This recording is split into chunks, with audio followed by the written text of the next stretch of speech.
যিকরুল আম্বিয়াই মিনাল ইবাদাতি ওয়া যিকরুস সালিহিনা কাফারা। যদি তোমরা নবীদের নামের জিকির করো রে, তোমাদের আমলনামার মধ্যে ইবাদত হইব। ওয়া যিকরুস সালিহিনা কাফারা, যদি আল্লাহর ওলিদের নামের জিকির করো, আগে যে তোমরা গুনাহ করছো, তোমরার গুনাহগুলার কাফারা আদায় হইয়া যাইব। ওরে মুর্শিদের দরবার বকতের কাবাগর, মুর্শিদের দরবার বকতের কাবাগর, জান্নাতের হাওয়া সে তাই বইয়া যায়। বিশ্বাস ভক্তি থাকিবে মুক্তি, কে জানে কার বাগে রয়। ওরে মুর্শিদের দরবারে যাইয়া নত শিরে খারাইয়া দাঁড়াইয়া থাকো তাগার হুকুমের আশায়। মুর্শিদের দরবারে যাইয়া নত শিরে খাড়া হইয়া দাঁড়াইয়া থাকো তাগার হুকুমের আশায়। ওরে দেয় যদি অনুমতি কইর চরণ ভক্তি, দেয় যদি অনুমতি কইর চরণ ভক্তি, দেখে বা পাইলে ভাইবা তুমি মাওলার লাগ। বিশ্বাস ভক্তি থাকিবে মুক্তি, কে জানে কার ভাগ্যে রয়। এবার বলেন, আল্লাহর জিকির করলে গুনাহ মাফ করে কি? নবীরার জিকির করলে আমল লিখা দেয় কি?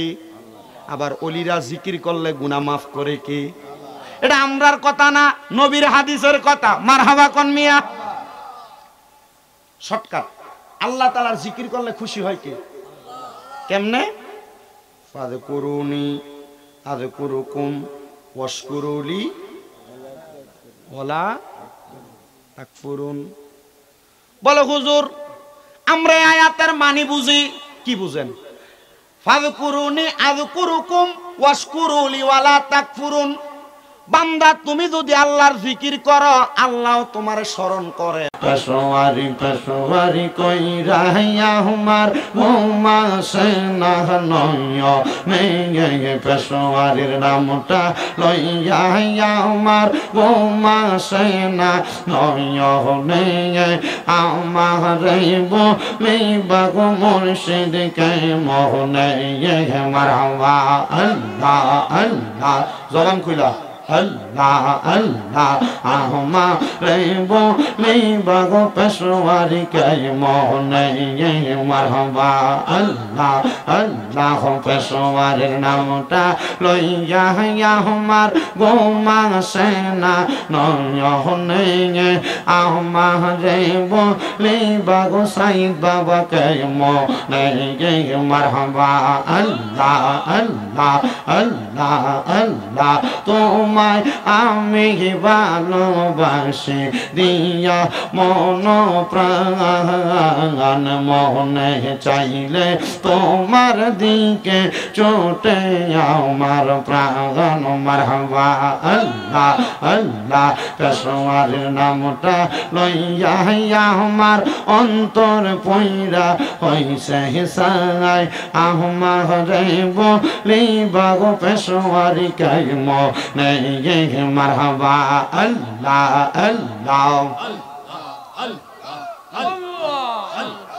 আল্লাহ আল্লাহ আল্লাহ আল্লাহ, তোমার প্রেমে জইলা পইরা অন্তর হইছে সাঙ্গাই, তোমার প্রেমে কাঁদিয়া কাঁদিয়া রজনী কাটাই। মারহাবা আল্লাহ, মাহিয়া যদি লাগে গো পেশোয়ারি নাও না ডাইকা মা রে, মায়া যদি লাগে সাইদ বাবা নাও না আমায় তোমার কাছে, আমারে বলিবাগ পেশোয়ারি কে মোহনে মারহাবা। আল্লাহ আল্লাহ আল্লাহ আল্লাহ আল্লাহ আল্লাহ আল্লাহ আল্লাহ মুর্শিদ বিনে খোদা তো পাবি না নগরবাসীরা মুর্শিদ বিনে খোদা তো পাবি না মারহাবা আল্লাহ আল্লাহ আল্লাহ আল্লাহ মুর্শিদ বিনে খোদা তো পাবি না নগরবাসীরা দেশওয়ারি বিনে খোদা তো পাবি না মারহাবা আল্লাহ আল্লাহ আল্লাহ আল্লাহ মুর্শিদ নামটি স্মরণ কর নিজের ঈমান ওজন কর বিসমিল্লাহকে চাপা রাখো হৃৎপিণ্ডের ভিতরে মারহাবা আল্লাহ আল্লাহ মুর্শিদ যারে দয়া করে বই থাকে না আগে পিছে থাকে না তার গুনাহ বেশমার আছে প্রমাণ তার পেশোয়ারি বাবা কলো বের ডাক্তার আমার আবু সাইদ বাবা কলো বের ডাক্তার আছে প্রমাণ তার পেশোয়ারি আমার কলো বের ডাক্তার মারহাবা আল্লাহ আল্লাহ শাহপুরের প্রেমবাগানে শাহপুরের প্রেমবাগানে ফুটলো আজব ফুল সেই ফলে আমরার প্রাণের মুর্শিদ বাগদাদি গো জোর মারহাবা আল্লাহ আল্লাহ প্রেমবাগানে ফুটলো আজব ফুল মুর্শিদ কেবলার নয়ন মনি শাহজাদা হুজুর মারহাবা আল্লাহ আল্লাহ জবান না কইলা প্রেম বাগানে ফুটলো আজব ফুল মুর্শিদ কেবলার নয়ন মনি শাহজাদা হুজুর আল্লাহ আল্লাহ জিকিরেতে থাকেন যে মশগুল তারা আল্লাহ আল্লাহ জিকিরেতে থাকেন যে মশগুল সেই ফলে আমার হুজুর কেবলা পেশোয়ারি হুজুর মারহাবা আল্লাহ আল্লাহ আল্লাহ আল্লাহ তোমরা আমায় কি বুঝাইবা আমার অন্তর পইরা কাহলা মারহাবা তোমরা আমায় কি বুঝাইবা আমার অন্তর পইরা কাহলা আমি জানি গো খাজা বাবার নাম বেহেতে কত জাহলা আমি জানি গো পেশোয়ারির নামে আছে কত জাহলা মারহাবা আল্লাহ আল্লাহ মান কহলো মান সব হারাইলাম গাইতা নামের মালা পেশোয়ারি গাইতা নামের মালা মারহাবা উপর উপর দেখতে বালা তারা ভিতরে পইরা কাহলা উপর উপর দেখতে বালা পেশোয়ারি উপর উপর দেখতে বালা তারার ভিতর পইরা কাহলা আমি জানি গো পেশোয়ারির নামে আছে কত জাহলা মাশাআল্লাহ আল্লাহ আল্লাহ মান কহলো মান সব হারাইলাম গাইতা নামের মালা হাই গো গাইতা নামের মালা মারহাবা মুর্শিদ প্রেমে জ্বলতে জ্বলতে অন্তর হইছে বাহালা আমি মুর্শিদ নামটা জপতে জপতে অন্তর হইছে বাহালা আমি জানি গো পেশোয়ারির নামে কত জাহলা মাশাআল্লাহ আল্লাহ আল্লাহ আল্লাহ লা ইলাহা ইল্লাল্লাহু মুহাম্মাদুর রাসূলুল্লাহ সাল্লাল্লাহু আলাইহি ওয়াসাল্লাম। জবান বন্ধ নাই, জোরে সোরে পড়েন না আলহামদুলিল্লাহ। নুরালাপুরের মানুষ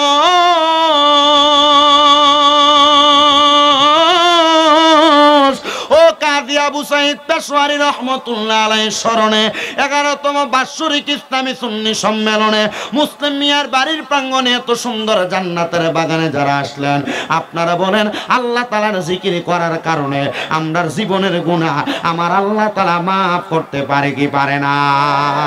আল্লাহর জিকির শুধু করি নাই রে, এই জিকিরের মাঝখানে মাঝখানে আল্লাহ তাআলার ওলিদের শান গাইছি, পেশওয়ারী হুজুর কেবলা শান গাইছি, বাগদাদি হুজুর কেবলা শান গাইছি, মুর্শিদের শান গাইছি। বলে হুজুর আল্লাহর জিকিরের মাঝখান দিয়া আবার মুর্শিদের জিকির আসে কই থেকে? এবার আপনারা বলেন যদি আল্লাহর জিকিরের মাঝখান দিয়া মুর্শিদের জিকির আসে, এটা তো আপনি মানবেন না যদি কোরআন হাদিসের দলিল না থাকে। এবার আল্লাহর নবী রাহমাতুল লিল আলামিন নবী ঘোষণা করে উম্মত আমার, যিকরুল আম্বিয়া মিনাল ইবাদাতি ওয়া যিকরুস সালিহিনা কাফারা। যদি তোমরা নবীদের নামের জিকির করো রে, তোমাদের আমল নামার মধ্যে ইবাদত হইব। ওয়া যিকরুস সালিহিনা কাফারা, যদি আল্লাহর ওলিদের নামের জিকির করো, আগে যে তোমরা গুনাহ করছো তোমরার গুনাহগুলার কাফারা আদায় হইয়া যাইব। ওরে মুর্শিদের দরবার বকতের কাবাগর, মুর্শিদের দরবার বকতের কাবাগর, জান্নাতের হাওয়া সে তাই বইয়া যায়, বিশ্বাস ভক্তি থাকিবে মুক্তি, কে জানে কার বাগে রয়। ওরে মুর্শিদের দরবারে যাইয়া নত শিরে খারাইয়া দাঁড়াইয়া থাকো তাগার হুকুমের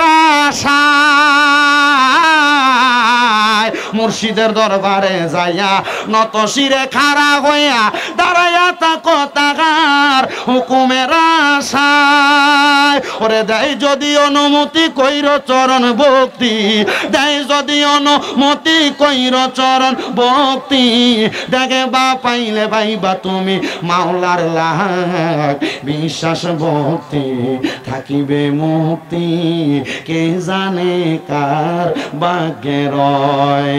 এবার বলেন আল্লাহর জিকির করলে গুনাহ মাফ করে কি? নবীরার জিকির করলে আমল লিখা দেয় কি? আবার ওলিরা জিকির করলে গুনাহ মাফ করে কি? এটা আমরার কথা না, নবীর হাদিসের কথা। মারহাবা কোন মিয়া? শর্টকাট, আল্লাহ তাআলার জিকির করলে খুশি হয় কি? কেমনে? ফাযকুরুনি আযকুরুকুম ওয়াশকুরুলি ওয়ালা তাকফুরুন। বলো হুজুর আমরা এই আয়াতের মানে বুঝি, কি বুঝেন? ফাযকুরুনি আযকুরুকুম ওয়াশকুরুলি ওয়ালা তাকফুরুন। বান্দা তুমি যদি আল্লাহর জিকির করো, আল্লাহ তোমারে স্মরণ করে, স্মরণ করে আল্লাহ বান্দারে স্মরণ করে, দূরে দূরে বুঝি নাকি? আমরা তো জিকির করলাম আল্লাহ আল্লাহ আল্লাহ করছি না? আল্লাহ কি জিকির করে? বান্দা বান্দা বান্দা এমনি করে। এই আয়াতের তাফসীর করতেছেন আল্লামা জালালউদ্দিন সুয়ুতী রহমাতুল্লাহ আলাইহি। একটু কম, নাম কি? জালালউদ্দিন সুয়ুতী রহমাতুল্লাহ আলাইহি। যেই জালালউদ্দিন সুয়ুতী আমার নবীরে ওনার জীবনের স্বপ্নে দেখছে ৭৫ বার। কয়বার? কথা কন্যা কয়বার? জালালউদ্দিন সুয়ুতী একটা ডাক দিয়া কয়, জগতের মানুষ রে, তোমরা তো আমার আল্লাহরে স্মরণ করো, আল্লাহ বইলা আমার আল্লাহ তোমারে বান্দা বইলা স্মরণ করে না। মাবুদ তুমি আমরা বান্দারে কেমনে স্মরণ করো তোমার কাছে জানতে চাই। আমার আল্লাহ ডাক দিয়া কয়, বান্দারে, আমার কোন বান্দা যদি বিপদের ভিতরে ফইরা আমি আল্লাহরে আল্লাহ কইয়া ডাক দেয়, আমি আল্লাহ ওই বান্দারে বিপদ থেকে উদ্ধার কইরা বান্দারে স্মরণ করি। সুবহানাল্লাহ। এরে আমার এই নুরালাপুর এলাকার পর্দার আড়ালের মা বোনেরা গো, এগো মা, শামীম রাজার বয়ানের আওয়াজটা কানে যায়নি গো মা। এরে আমার নুরালাপুর এলাকার ভাই বাবারা রে, যুবক ভাইরা রে, আমার মুরব্বী বাবারে রে, মনে রাখবা অভাবে ফইরা গেছো। আমার আল্লাহ কয় বান্দা অভাবের ভিতরে ফইরা যখন তুমি আমি আল্লাহরে ডাক দাও, আমি আল্লাহ তাআলা তুমি বান্দার অভাব অনটন দূর কইরা তখন তুমি বান্দারে স্মরণ করি। বান্দারে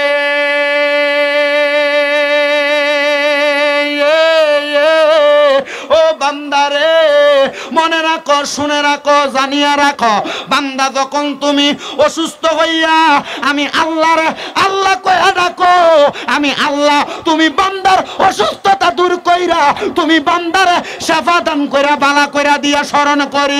জোরে জোরে বলেন সুবহানাল্লাহ। নুরালাপুরের আব্বার অসুখ হয়ে গেছে। আব্বা অসুখ হওয়ার পরে জ্বরের কারণে কুয়াইতাছে, আল্লাহ গো কুয়া ডাহে, মা মা কুয়া দি ডাহে না। একটা জায়গা দুষ্টা খাইছে, অভ্যাসের কারণে মাগবো কয়ে ডাকে, কিন্তু পরে ঠিকই কয় আল্লাহ বাঁচাও, আল্লাহ ব্যথা পেয়ে গেছি আল্লাহ। এই কথা কয় না কেন? আল্লাহ কয় বান্দা এমন জায়গার ভিতরে পয়রা যখন আমারে ডাকো, আমি আল্লাহ তোমারে উদ্ধার করি। জোরে কোন সুবহানাল্লাহ। আমার ভাইরা রে, গভীর মনোযোগ দিবা। মুসলিম মিয়া ক্ষেতের ভিতরে আয়োজন করছে লাগে, ঠান্ডাটা বেশি লাগে। আমি তো উপরে স্টেজে বইছি, আমার মনে হয় আপনারা এনে যে কত কষ্ট করে বইছেন, আমার মনে হয় মাহফিল যদি না হইতো আপনারা 1000 টাকা দিল এনে বইতেন না। এই কথা কেন কেন ভাইয়েরা, বাবারা, বন্ধুরা, তাহলে আমার আল্লাহ স্মরণ করে বান্দারে উদ্ধার কইরা, ঠিক কিনা? কথা কন না, ঠিক কিনা? এমন স্মরণ করছিল আমাদের নবী মুহাম্মাদুর রাসূলুল্লাহ সাল্লাল্লাহু আলাইহি ওয়াসাল্লাম। নবীর আগে দুনিয়াতে আরেকটা নবী আইছিল, যেই নবীর নাম হইল ঈসা নবী। কি নবী? ঈসা নবী। ঈসা নবীর এখনো জন্ম হয় নাই। ঘরে আমার এক ছেলে কয়, হুজুর মা মরিয়মের ওয়াজ কইরেন, মা বোনেরা শিখবো। মা বোনেরা মা মরিয়মের ওয়াজটা শুনে অনেক কিছু বুঝবো। সবার জন্য আমি আমার ওয়াজটা ওই দিকে নিয়ে যাই, যেহেতু আজকের মাহফিলটা একজন প্রখ্যাত আল্লাহর ওলি স্মরণের মাহফিল, ঠিক নি? দেখবেন এই ওয়াজের ভিতরে আল্লাহর ওলি শানটা কেমনে আইয়ে। মা মরিয়ম আলাইহিস সালাতু ওয়াস সালাম এখনো দুনিয়াতে আইছে না। মা মরিয়মের ছেলের নাম ঈসা নবী। মারহাবা। হযরতে মরিয়ম এখনো দুনিয়াতে আইছে না। মরিয়ম আলাইহিস সালাতু ওয়াস সালামের মা মানে ঈসা নবীর নানি, ওনার নাম হলো হযরতে হান্না। নাম কি? হযরত হান্না। আর হযরতে ঈসা নবীর নানার নাম হলো হযরতে ইমরান। মারহাবা কন্যা। হযরতে ইমরানের কাজ ছিল, উনি বর্তমান যে বাইতুল মুকাদ্দাস আছে, ওই যে ইসরায়েল যে জায়গায় জুলুম করতেছে, ফিলিস্তিনের মুসলমানরা মারে না, এই মসজিদে আকসা, কোরআনের ভাষায় এটারে কয় বাইতুল মুকাদ্দাস। তো ঈসা নবীর নানা ওই মসজিদের ইমাম ছিল, খতিব ছিল, বড় ইমাম সাহেব। এক মসজিদের ভিতরে কত ইমাম থাকে না? খতিব সাহেব, ইমাম সাহেব, মুয়াজ্জিন সাহেব, খাদেম সাহেব থাকে না? ঈসা নবীর নানা ছিল ওই মসজিদের বড় ইমাম সাহেব। তো ঈসা নবীর নানি উনি উনার স্বামীরে বলছে, মানে ঈসা নবীর নানারে বলে, স্বামী গো, আপনার কাছে ফরিয়াদ, আপনি দেখেন না আমার আল্লাহ তাআলা তো আমার একটা সন্তান দিতেছে না। ও আল্লাহ, আমার যদি একটা সন্তান হইতো, আমার সন্তানটা আমাদের ইন্তেকালের পরে আমরা লেগে দোয়া করত। মা বাপ কি জিভূতের কাছে টাকা পয়সা চায় না তো? মা বাপ চাই আমরা মরে গেলে আমরা জিভূত আমরা লেগে দোয়া করত। কি কথা কন না কেন? ঈসা নবীর নানি একটা ডাক দিয়ে কয়, স্বামী গো, আপনি আল্লাহর কাছে দোয়া করেন না, আমার আল্লাহ তাআলা আমার জন্য একটু দোয়া করত। হযরত ঈসা পয়গম্বরের নানা ইমরান আলাইহিস সালাতু ওয়াস সালাম ডাক দিয়া কয়, হান্না কত দোয়া করলাম, আমার আল্লাহ তো আমি ইমরান আলাইহিস সালাতু ওয়াস সালামের দোয়া কবুল করে না। এ হান্না আসো আজকে আমরা জামাইব দুইজন মিলই দোয়া করি। স্বামী স্ত্রী একসাথে মিলে দোয়া করলে দোয়া কবুল হয়। নুরাপুর এলাকায় যখন বিয়া হয় দেখবেন জামাই বরে এক ঘরের ভিতরে ঢুকাইয়া 2 রাকাত নামাজ কিন্তু পড়ায়। কি পড়ায় না আমরা এলাকা আছে নিয়ম এটা? বলে আসুন আমরা দুইজন একসাথে মিল্লা দোয়া করি। বলে কেন? বলে জামাই বউ একসাথে বৈশা দোয়া করলে আমার আল্লাহ তাআলা দোয়া কবুল করে। আসো আমরা একসাথে দোয়া করি। ঈসা নবীর নানি খুশি হইয়া 2 রাকাত নামাজ পড়ছে। নামাজ পড়ে আমার আল্লাহর কাছে ডাক দিয়া কই, মাবুদ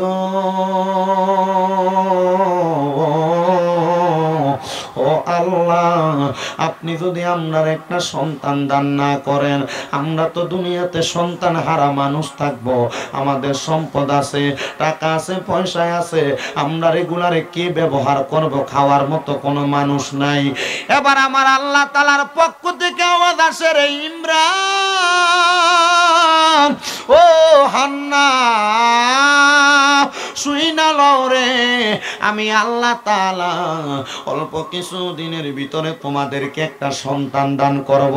ঠিকই আমার আল্লাহ হযরত হান্নার গর্ভের মধ্যে সন্তান দান করছে।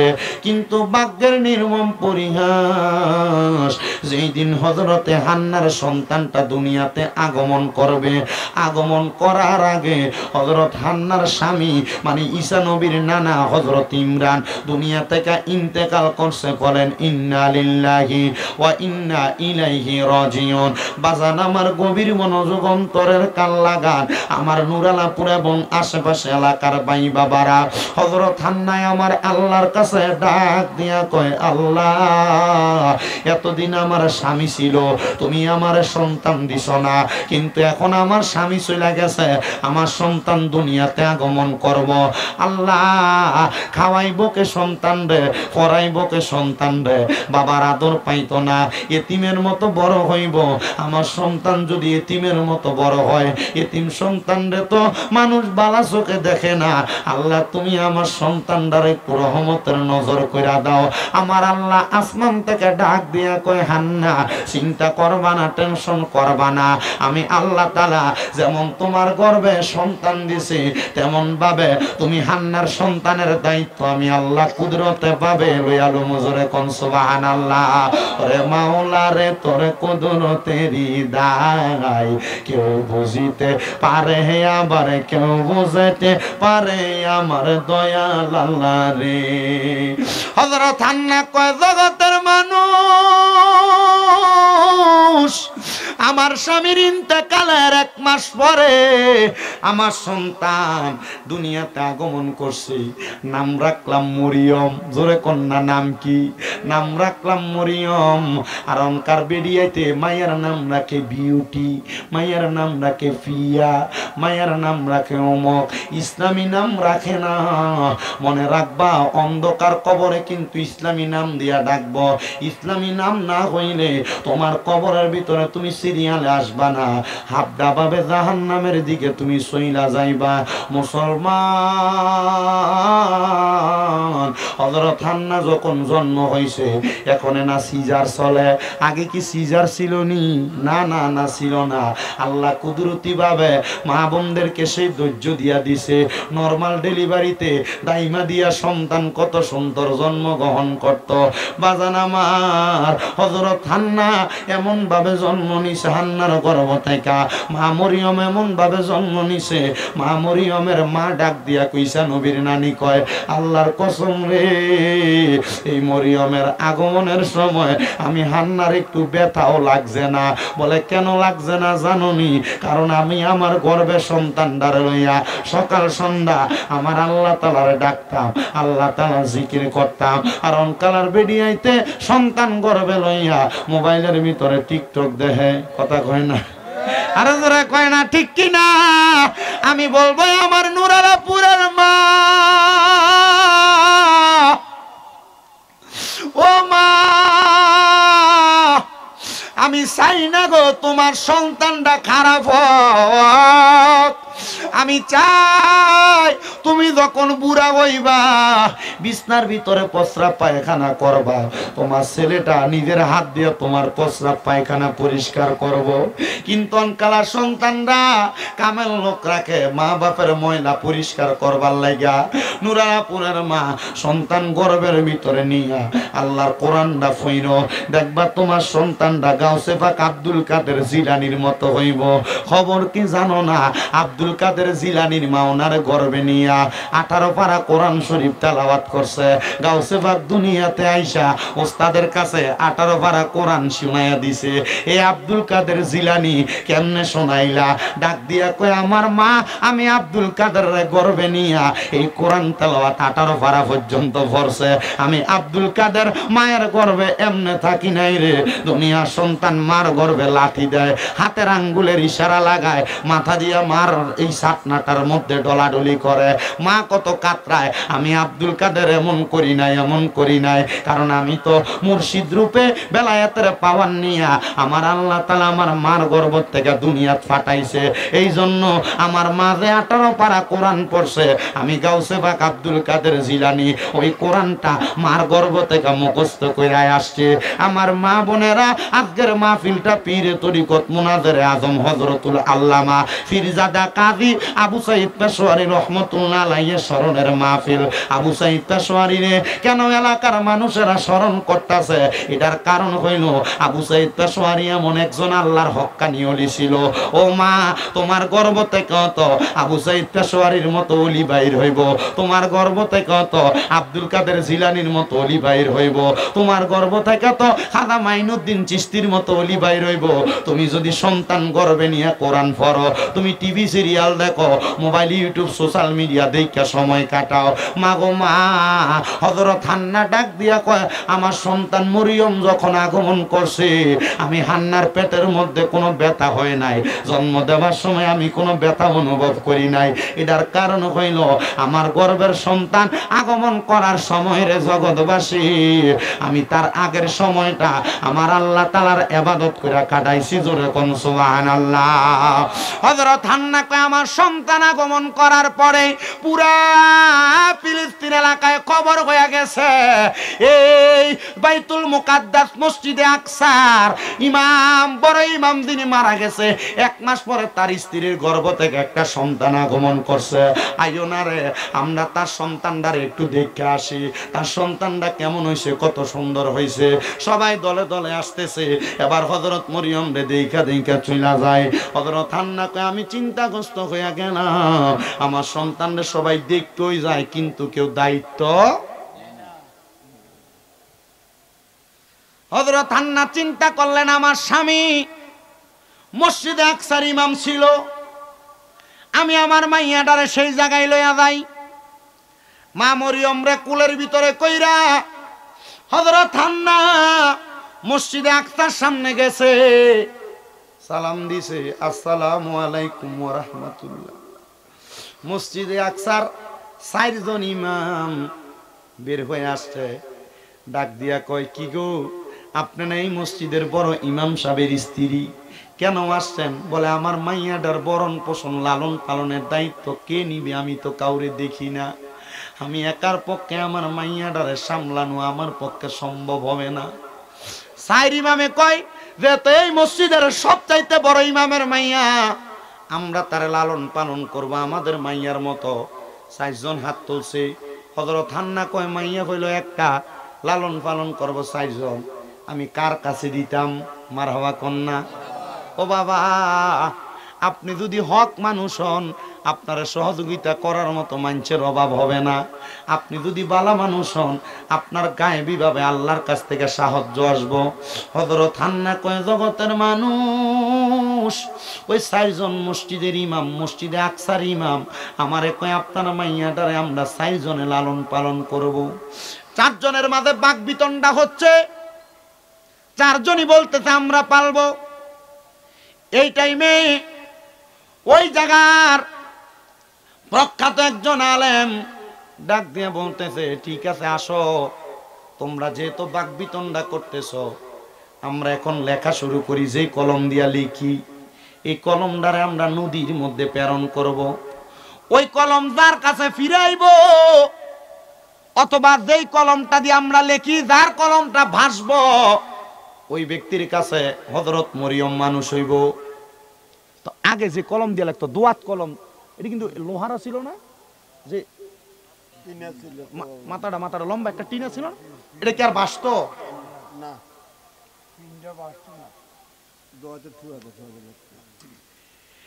এবারে 4টা কলম সবাই নিছে, 4টা কলম নিয়ে নদীর মধ্যে মারছে। নদীর মধ্যে মারার পরে যার কলমটা ভাসবো, তার কাছে হযরত মরিয়ম মানুষ হবে। মারহাবা।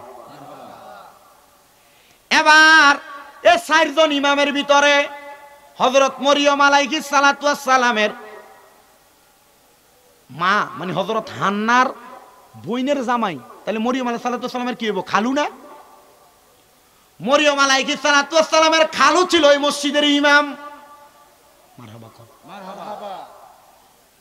সবার দুয়াত কলমের কলমটা ডুইবা গেছে, কিন্তু ওনার খালুর কলমটা বাসা দিয়া রইছে। মারহাবা কন্যা। ওনার খালু কয় যে, তো মাইয়াটারে আমি পাইছি বাইতুল মুকাদ্দাসের মধ্যে রাইখা তারে আমি মানুষ করব। মসজিদে আকসার মধ্যে রাইখা হযরতে হান্না, হযরতে মরিয়ম রে এমন ভাবে মানুষ করে রে, হযরত মরিয়ম আস্তে আস্তে বড় হইতেছে। হযরত মরিয়ম আস্তে আস্তে বড় হইতেছে। হযরত মরিয়মের বয়স যখন 10 থেকে 11 বছর, ওই এলাকায় একটা লোক ছিল যার নাম কুরসা। ওই কুরসা নামক লোকটা এলাকার মহিলাদের সঙ্গে বাদে সম্পর্ক করত, অপসম্পর্ক করত, বদ সম্পর্ক করত। এমন কোন মহিলাকে সে বাদ রাখে নাই যাদের সঙ্গে সে অপকর্ম করে বেড়ায় নাই। ওই কুরসা একদিন হযরত মরিয়মের ঘরের সামনে এসে দাঁড়ায় গেছে। হযরত মরিয়ম আলাইহিস সালাতু ওয়াস সালাম বলে, আমি গোসল কইরাম, আমার মাথার বিদা চুলগুলো আমি মুছতে লাগলাম, এমন টাইমে দেখলাম আমার দরজার মধ্যে ওই কুরসা নামক বাজে লোকটা দাঁড়ায় গেছে। কুরসা আমার দিকে নজর দিয়া দিয়া চাই। তখন আমি মরিয়মের বয়স 10 থেকে 11। ওই কুরসা যখন আমার ঘরের সামনে আসছে, কুরসা আমার দিকে একটা বাঁকা নজরে তাকায়। আমি কইলাম, কুরসা রে,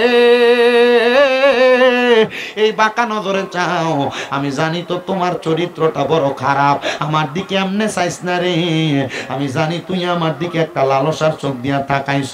আমি মরিয়ম রে, তুই 2 রাকাত নামাজ পড়তাম দে, আমি নামাজটা শেষ করার পরে তোর যদি মন চায় আমার ইজ্জত হরণ করবি, তুই আমার সামনে আসবি। হযরত মরিয়ম কয়, আমি নামাজের মুসল্লাটা বিছাইয়া মসজিদে আকসার খাদেমার রুমের মধ্যে আমি 2 রাকাত নামাজের নিয়ত করছি। আমি 2 রাকাত নামাজের মধ্যে যখন দাঁড়াইছি, দাঁড়ানোর সাথে সাথে গো আমার চোখের বাণী গুলা বায়া বায়া পড়তাছে। এ পর্দার অন্তরালের মা নামাজের ভিতরে দাঁড়াইলে পাশের বাড়ির মহিলা কি শাড়ি পরছে, জামাই বিদেশ থেকে কল দিল, শাড়ির কথা কইবা, তোমার ভিতরে চিন্তা। এ মা নামাজের ভিতরে দাঁড়াইলে তোমার পেটে ব্যথা, পায়ের ব্যথা, তুমি এটা কিনা লাগবে, ওইটা কিনা লাগবে, এই কথা মনে হয়।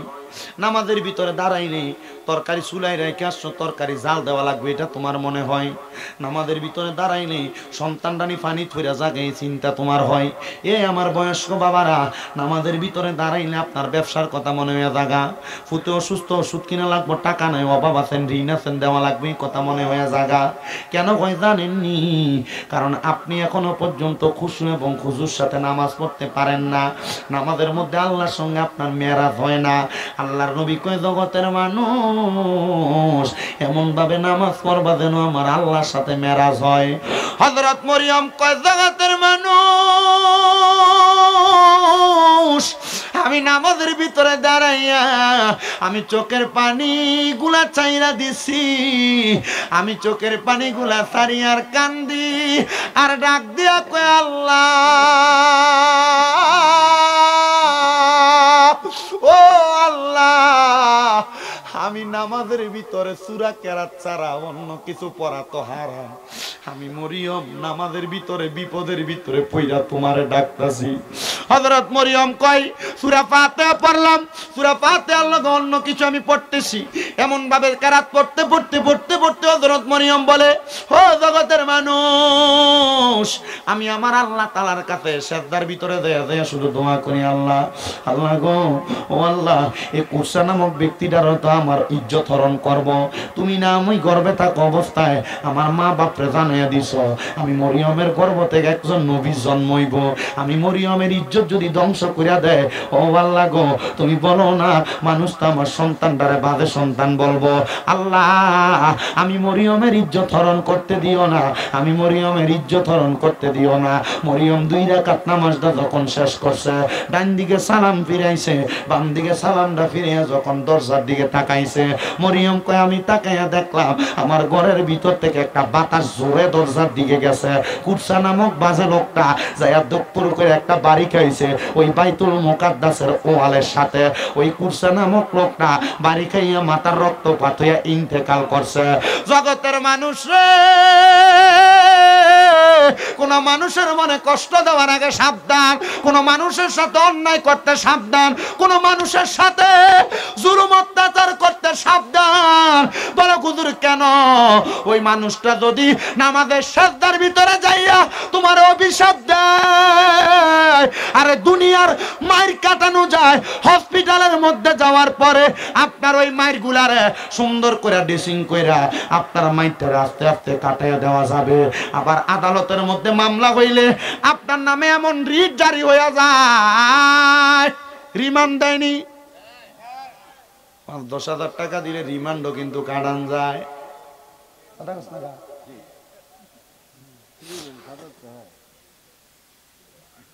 5 দিনের রিমান্ড চাইলে প্রতি 5,000, 1 দিনের রিমান্ড কাটা।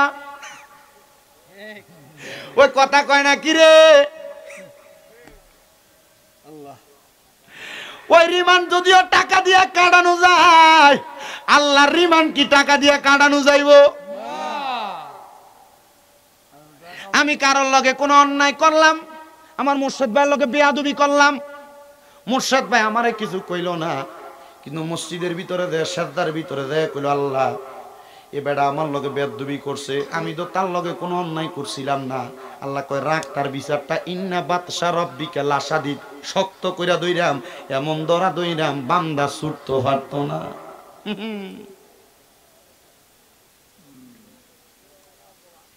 তো মানুষের কষ্ট দিতে হিসাব করে দিয়েন, পরের হক খাইতে একটু বাচ্চা খাইয়েন, মানুষের জায়গা খুঁড়ি গাড়াইতে একটু বুজ্জা গাড়াইয়েন, মানুষের ওজনে কম দিতে বুজ্জা কম দিয়েন। কি কথা কয়? সুদের টিয়া গোসের টিয়া খাইতে বুজ্জা খাইয়েন, কারণ এটার কারণে কবরের ফিডা কম ফিডা না বেশি ফিডা? হযরত মরিয়ম কয় আমি দুনিয়ার কোন আদালতে বিচার দিছি না, আমি বিচার দিছি একজনের আদালতে, একটা জবানও বন্ধ নাই। নুরালাপুরের মানুষ বলো ওই আদালতটা কার আদালত? ওই আদালতে বিচার দিলে বিচার ফিরে না।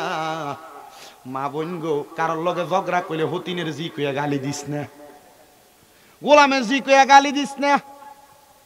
মা বোনেরা ঝগড়া করলে একজন আরেকজনকে গালি দিস না। যদি মন চায় এই ঝগড়া না কইরা আল্লাহর কাছে নামাজ কইরা পড়া বিচার দিস, কারণ গালাগালি করলে ফেরেশতা তার পক্ষ থেকে গালি দেয়। আমি যেদিন এই হাদিস পড়ছি এদিনের পর থেকে আমারে কেউ যদি অন্যায় ভাবে গালি গালাজ করে আমি তার কথার উত্তর দেই না। কি নবীজি রাহমাতুল লিল আলামিন নবীর কাছে এক সাহাবী দৌড়ে আসছে, ইয়া রাসূলুল্লাহ ইহুদি আমারে গালি দিছে।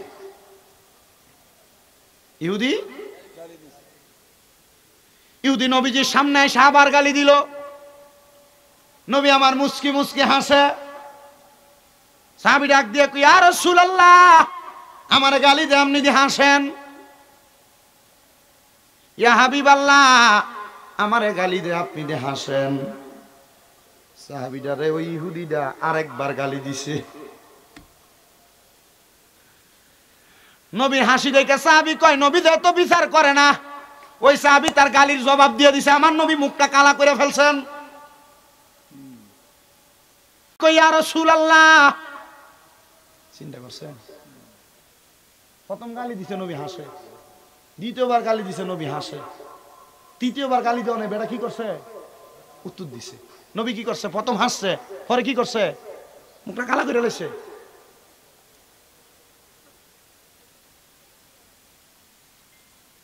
সাহাবী কই ইয়া রাসূলুল্লাহ, ও দয়ার নবী, দুইবার গালি দিলাম না হাসলেন, তে তিনবার গালি দিলাম, আমি তার জবাবটা দিলাম। আপনি নবীজি তিনবার গালি দেওয়া জবাব দেওয়ার পর আপনি মুখটা কালো করে ফেললেন। আল্লাহর নবী কয় সাহাবী, সে যখন তোমারে একবার গালি দিছে, আমি চাই দেখছি তোমার পিছন থেকে তিনজন ফেরেশতা দাঁড়ায় তার গালি জবাব দিতেছে। জোরে কয় না? আপনি আমি দেখিনি, নবী কিন্তু দেখে, জন্য আসে কয় রহমতে আলম নবী নূরে মুজাসসাম, বলেন রহমতে নবী নূরে মুজাসসাম, সাহাবীরা আতর বানাই গাম মোবারক, সাহাবীরা আতর বানাই ওই নবীজির গাম। শোনো জানো মানো কেমন আমার নবীজি, যাহার পাগল চন্দ্র সূর্য তারকারাজি, বলেন যাহার পাগল চন্দ্র সূর্য তারকারাজি। বাবা শোনো জানো মানো কেমন আমার নবীজি, যাহার পাগল চন্দ্র সূর্য তারকারাজি, যাহার পাগল চন্দ্র সূর্য তারকারাজি। ও ভাই আরো শোনবানি সুন্দর কাহিনী, বলেন আরো শোনবানি সুন্দর কাহিনী, জান্নাতের রোমে রোমে লেখা নবীর নাম, রহমতে আলম নবী নূরে মুজাসসাম, বলেন রহমতে আলম নবী নূরে মুজাসসাম, সাহাবীরা আতর বানায় ওই নবীজির ঘাম। উস্তুনে হান্নানা একটা খেজুর গাছের নাম, যাকে ধরে খুতবা দিতেন রাসূলে আকরাম। মারহাবা কোন? এ কিছুদিন আগে দেখে আইছি, শুধু উস্তুনে হান্নানা, এখানে তিনটা গাছ আছে। কয়টা গাছ? তিনটা গাছ। মদিনা শরীফ যারা গেছেন তারা জানেন, দেখেছেন না বাকলা রিয়াজুল জান্নার ভিতরে মোটা মোটা তিনটা ফিলার আছে। তুর্কির সরকার যখন সৌদি আরব শাসন করছিল, তখন এই তিনটা গাছের মানুষের সম্মান করে আদর করে দেখা তুর্কি সরকার এটির বাউন্ডারি করে এটা মোটা মোটা ফিলার বানাই দিচ্ছে। একটা গাছের নাম উস্তুনে হান্নানা, একটা নাম উস্তুনে আহাদা, একটা নাম উস্তুনে আয়েশা। এই মোটা মোটা তিনটা আসেনিও ফিলার। তো যে উস্তুনে হান্নানা নবী যে এটা দৌড়ে দৌড়ে খুতবা দিত, তো যখন নবীর মিম্বর হয়ে গেছে উস্তুনে হান্নানা গাছ, সাহাবাই কেরাম লয়ে নবী বসে রয়েছে, হঠাৎ করে কান্নার আওয়াজে তাই নেবে আমি তাকাই দেয়, কোথেকে কান্নার আওয়াজ আসে? খেজুর গাছ নবীর লোকে কথা কই, ইয়া রাসূলুল্লাহ আপনি তো আমার এই মিম্বর হওয়ার আগে আমার দৌড়ে দৌড়ে খুতবা দিচ্ছেন, এখন তো মিম্বর হওয়ার পর আমার ভুলে গেছেন, ইয়া রাসূলুল্লাহ এখন তার আমারে ধরেন না, এজন্য আমি এই সুখে কান্তাছি। জোরে কোন সুবহানাল্লাহ। এটার পাশে উস্তুনে আয়েশা, যেখানে আমার নবীজির মা আয়েশা ইন্না খানা দিত। এটার পাশে উস্তুনে আহাদা, দূর থেকে কোনো মানুষ এলে নবীজির কাছে এই গাছের নিচে বইয়া থাকতো। মারহাবা কোন না? এজন্য আশেক কয় বাবা উস্তুনে হান্নানা একটা খেজুর গাছের নাম, যাকে ধরে খুতবা দিতেন রাসূলে আকরাম, বলেন যাকে ধরে খুতবা দিতেন রাসূলে আকরাম। গাছটা নবীর বিরহে কাঁদিতে রহে, হতবাগ হইলেন যত সাহাবাই কেরাম, রহমতে আলম নবী নূরে মুজাসসাম, বলেন রহমতে নবী নূরে মুজাসসাম, সাহাবীরা আতর বানায় ওই নবীজির ঘাম। বাবা ওলিউল্লাহর নবীর কাছে এই আরাধনা, দেখব নবী নূরের ছবি যতই কল্পনা, বলেন দেখব নবী নূরের ছবি যতই কল্পনা, আমার বিদায় বেলাতে নবী আসবে দেখিতে। ঠিক কিনা? তরিকতের পাগলরার বিদায় বেলা নবী দেখতো আইবনি, আর যদি নবী মরণের আগে না হইয়ে কবরে বিসমিল্লাহি ওয়া আলা মিল্লাতে রাসূলিল্লাহ কইয়া শোয়া দিলে নবী কয় আমি নবীজি তারে আমার কোল মোবারক হইনি জোরে কোন সুবহানাল্লাহ আমারে বিদায় বেলাতে নবী আসবে দেখিতে আমারে বিদায় বেলাতে নবী আসবে দেখিতে আমরা সবাইকে আম করে জানাবো সালাম আমার মুসলমান তো যেই কথা বলতেছিলাম ওই সাহাবী যখন গালির জবাব দিছে নবীর মুখটা কি কালা না সাদা নবীর মুখটা একবার অন্ধকার করে ফেলছে সাহাবী কই ইয়া রাসূলুল্লাহ দুইবার গালি দিল আপনি হাসলেন তৃতীয়বার গালি দেওয়ার পরে আমি জবাব দিলাম আপনি নবীর মুখ মোবারক কালো করলেন নবী গো কারণটা কি জানতে চাই আমার নবী কয় তুমি যখন প্রথম গালিটা শুনলা জবাব দাও নাই চুপ ছিলা তোমার পক্ষ থেকে তিনটা ফেরেশতা জবাব দিয়া দিছে দ্বিতীয়বার যখন তোমারে গালি দিল তুমি জবাব দাও নাই ছয়জন ফেরেশতা তোমার জবাব দিছে কিন্তু তৃতীয়বার যখন তুমি তারে গালিটা প্রদান করার পরে জবাব দিছো রে আমি দেখলাম ওই ফেরেশতাগুলা ফিরা চইলা যায় আমি এই জন্য নবীজি মুখটা কালা কইরা ফালাইছে আমার নবী কয় উম্মত কেউ যদি তোমরা গালি দেয় তুমি তারে ফিরা গালির জবাব দিও না তোমার পক্ষ থেকে ফেরেশতা তারে জবাব দিয়া দিব আমার এই নুরালাপুরের মা ও সোশ্যাল মিডিয়ার মাধ্যমে দেখনেওয়ালা দেশের মা বোনেরা গো কেউ যদি তোমার অন্যায় ভাবে গালি দেয় কেউ যদি তোমার গালি দেয় অন্যায় ভাবে হোক বে অন্যায় ভাবে হোক তার গালির জবাবটা তুমি তোমার মুখ দিয়া দিও না বলে হুজুর কেন কারণ গালির জবাব দিলে তোমার গালির জবাবটা কিন্তু ফেরেশতার দিত না তুমি যদি চুপ কইরা থাকো আমার আল্লাহ তাআলার ফেরেশতারা তোমার পক্ষে থেকে তোমার জবাবটা দিয়া দিব এবার ওই হযরতে মরিয়ম ডাক দিয়া আমি নামাজের সিজদায় দিয়ে বিচার দিছি সাবধান সাবধান আমি নামাজের সিজদায় বিচার দেওয়ার পরে একটা বাতাসি এসে কুরসাটারে এক ওয়ালের লগে বাইরে মারছে মারহাবা কোন মিয়া হযরত হান্না কয় আমি দেখলাম বাতাস আসার পরে আমার ঘরের মধ্যে কুরসার সুরুত নিয়ে কে জানি দাঁড়ায় রয়েছে আমি চিন্তা করলাম কুরসা তো মারা গেছে কুরসার সুরুত নিয়ে কে আমার সামনে আসলো আমি চুপ করে রইলাম কিন্তু আল্লাহ তাআলার প্রতি আমার বিশ্বাসটা বড় করা আমি কইলাম আল্লাহ কুরসানা মারা গেছে এখন কেমনে আইলো এবার আল্লাহ তাআলার কাছে যখন আমি মরিয়ম এই কথা বলি আমার আল্লাহ তাআলার পক্ষ থেকে আওয়াজ আসে রে মরিয়ম এটা তো কুরসানা জিবরাইল কুরসার সুরত লইয়া তোমার ঘরের সামনে দাঁড়াইছে তুমি মরিয়ম রে পরীক্ষা করে জিবরাইল ডাক দিয়া কয় ও 11 বছরের মরিয়ম শোনো রে আমার আল্লাহর চরিত্রের পরীক্ষায় তুমি মরিয়ম পাস করে ফালাইছো আমার আল্লাহ কইছে রে তুমি মরিয়ম রে আমার আল্লাহ তাআলা একটা উপহার দিব ও মরিয়ম কি উপহার জানোনি আমার আল্লাহ কইছে তোমার গর্ভের ভিতরে একটা নবী জন্ম দিব জোরে কোন সুবহানাল্লাহ মরিয়ম কয় বয়স 11 কত 11 এখন যদি আমার গর্ভে সন্তান আসে বিয়ে তো হয় নাই মানুষ তো আমারে ওমা বিয়ে না হইলে সন্তান হইলে আমরা ভালো কইবেন কি কইব জারজ কইব মরিয়ম কয় আল্লাহ মানুষ আমার অপবাদ দিবে আল্লাহ কয় মরিয়ম ইন্নাল্লাহা মা'আস সাবিরিন নিশ্চয়ই ধৈর্য ধারণকারীর সাথে আমি আল্লাহ আছি মরিয়ম তুমি ধৈর্য হারা হয়ো না আমি আল্লাহ যেহেতু তোমার এগুলা দিতেছি মনে রাখবা লা ইউকাল্লিফুল্লাহু নাফসান ইল্লা উসআহা আমি আল্লাহ কারো সাধ্যের বাহিরে কোনো কিছু চাপাইয়া দেই না মরিয়ম তোমার সাধ্য আছে সন্তান নেওয়ার তুমি সন্তান নাও এরপরে যা হইব দেখতাম তো আমি আল্লাহ মারহাবা আরো জোরে কন্যা মারহাবা মুসলমান হযরতে মরিয়ম আলাইহিস সালাতু ওয়াস সালাম 10 জন ইসে আর কাছে আল্লাহ আড়াড়ি করলে হইতো না মানুষ চাই থাকবো তোমার দিকে মরিয়ম আলাইহিস সালাতু ওয়াস সালাম হুজুর দেখতাছে না এর কাছে ভালো লাগতেছে না হুজুর না দেখলে ওয়া শুনে মজা আছে ও মরিয়ম আলাইহিস সালাতু ওয়াস সালাম কয় আল্লাহ তখন কেমনে সন্তান দিবেন মরিয়ম আলাইহিস সালাতু ওয়াস সালাম রে জিবরাইল কয় কাম হিয়ার সামনে আসেন মরিয়ম আলাইহিস সালাতু ওয়াস সালাম সামনে জিবরাইল কয় ও মা মরিয়ম আপনি একটু আপনার মুখটারে হা করেন হযরত মা মরিয়ম জিবরাইলের সামনে আবার মুখটা হা করছে জিবরাইল কয় মারহাবা আর জোরে কয় না মারহাবা জিবরাইল কথা কইছে জিবরাইল কয় মরিয়ম মা সামনে আসেন হযরত মরিয়ম সামনে জিবরাইল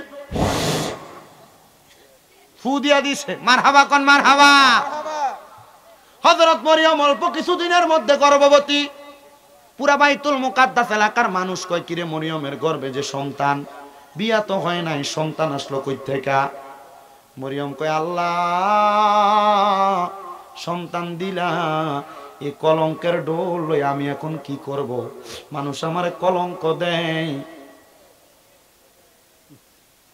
আল্লাহ কয় মরিয়ম ধৈর্য ধারণ করো।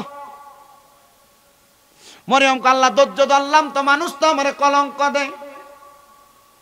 সন্তান 10 মাস 10 দিন পরে দুনিয়া থেকে আগমন। পুরা ফিলিস্তিনের মানুষ আসছে হযরত মরিয়মকে মারার জন্য। ডাক দিয়া কয় যে সন্তানের বাবা নাই, এই সন্তানকে আমরার এলাকায় রাখা যাবে না, এই সন্তান আমরার এলাকায় থাকলে অমঙ্গল হবে। এমন কথা কয় না? অমঙ্গল হবে।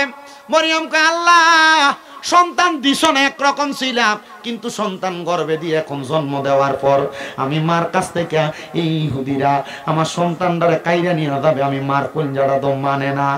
মুসলমান শোনো রে, গতকালকে চট্টগ্রামে ইস্কন নামক হিন্দু উগ্রবাদীরা ওই মুসলমান একজন ভাইকে আঘাত করে হত্যা করেছে। মুসলমানের মসজিদের মধ্যে তারা ইট পাটকেল নিক্ষেপ করেছে। তাদের প্রভু নামক ইস্কনের গুরু ঠাকুর মেয়ে নিয়ে অপকর্ম করছে। অপকর্ম করার কারণে তাকে জেল হাজতের মধ্যে দেওয়া হয়েছে। কিন্তু ওই ইস্কনের উগ্রবাদীরা মুসলমানের মসজিদের মধ্যে হামলা করেছে, মুসলমানের উপরে হামলা করেছে। বাংলার মুসলমানের ইমাম যদি থাকে গুরু গোবিন্দর মতো শক্তি নিয়ে ইস্কন যদি মুসলমানের উপরে হামলা চালায়, আল্লাহর কসম মুসলমানেরা ইস্কন নামক হিন্দুত্ববাদী উগ্রবাদীদেরকে শাহজালালের মতো আল্লাহু আকবারের ধ্বনি নিয়ে ইস্কনদেরকে বাংলা থেকে উৎখাত করবে। কথা বলেন ঠিক কিনা?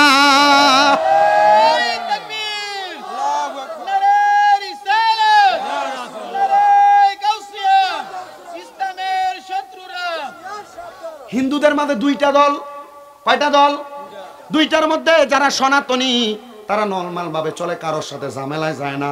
কিন্তু ইস্কন নামক সংগঠনটা বড় উগ্রবাদী সংগঠন। আগে জঙ্গি টোয়াইতো মাদ্রাসায়, এখন জঙ্গি দেখা যায় ইস্কনের এখানে। কথা কন না কেন? বাংলাদেশের অন্তর্বর্তীকালীন সরকার ডক্টর মোহাম্মদ ইউনূস সাহেব, আপনার কাছে আমরা জানান করতে চাই, আমাদের একজন ভাই অ্যাডভোকেট ছিল, ইসলাম ধর্মের পক্ষে সে কথা বলেছে, ওই ব্যক্তিকে হত্যা করেছে ওই ইস্কনের যে উগ্রবাদীরা বাংলাদেশের মসজিদের মধ্যে আঘাত করেছে। মসজিদে আঘাত করে কোটি কোটি মুসলমানদের অন্তরের মধ্যে কলিজার মধ্যে আঘাত করেছে। যে ইস্কনের সদস্যরা এই মুসলমানদের মসজিদের মধ্যে আঘাত করেছে, বাংলার কাঠগড়ার মধ্যে হিন্দুত্ববাদী ইস্কনদের শাস্তি হওয়া লাগবে। কথা বলেন ঠিক কিনা? দুই দাঁতের চোয়ালের মাঝখানে জিহ্বা যেমন নিরাপদ, সকল ধর্মের, মুসলমান ধর্ম ছাড়া অন্য ধর্মের সবাই মুসলমানের কাছে নিরাপদ। কথা বলেন না কেন? কিন্তু কয়েকদিন আগে হিন্দুত্ববাদীরা পূজা যখন করছে মুসলমানরা পাহারা দিছিল। কি কথা বলেন না কেন? আমরা ওই মুসলমানদেরকে বলবো, যেহেতু পাহারা দিছেন, এখন দেখেন পাহারা দেওয়ার পরিণাম কি হয়ে দাঁড়াইছে। তারা আমাদের মসজিদের মধ্যে আঘাত করেছে।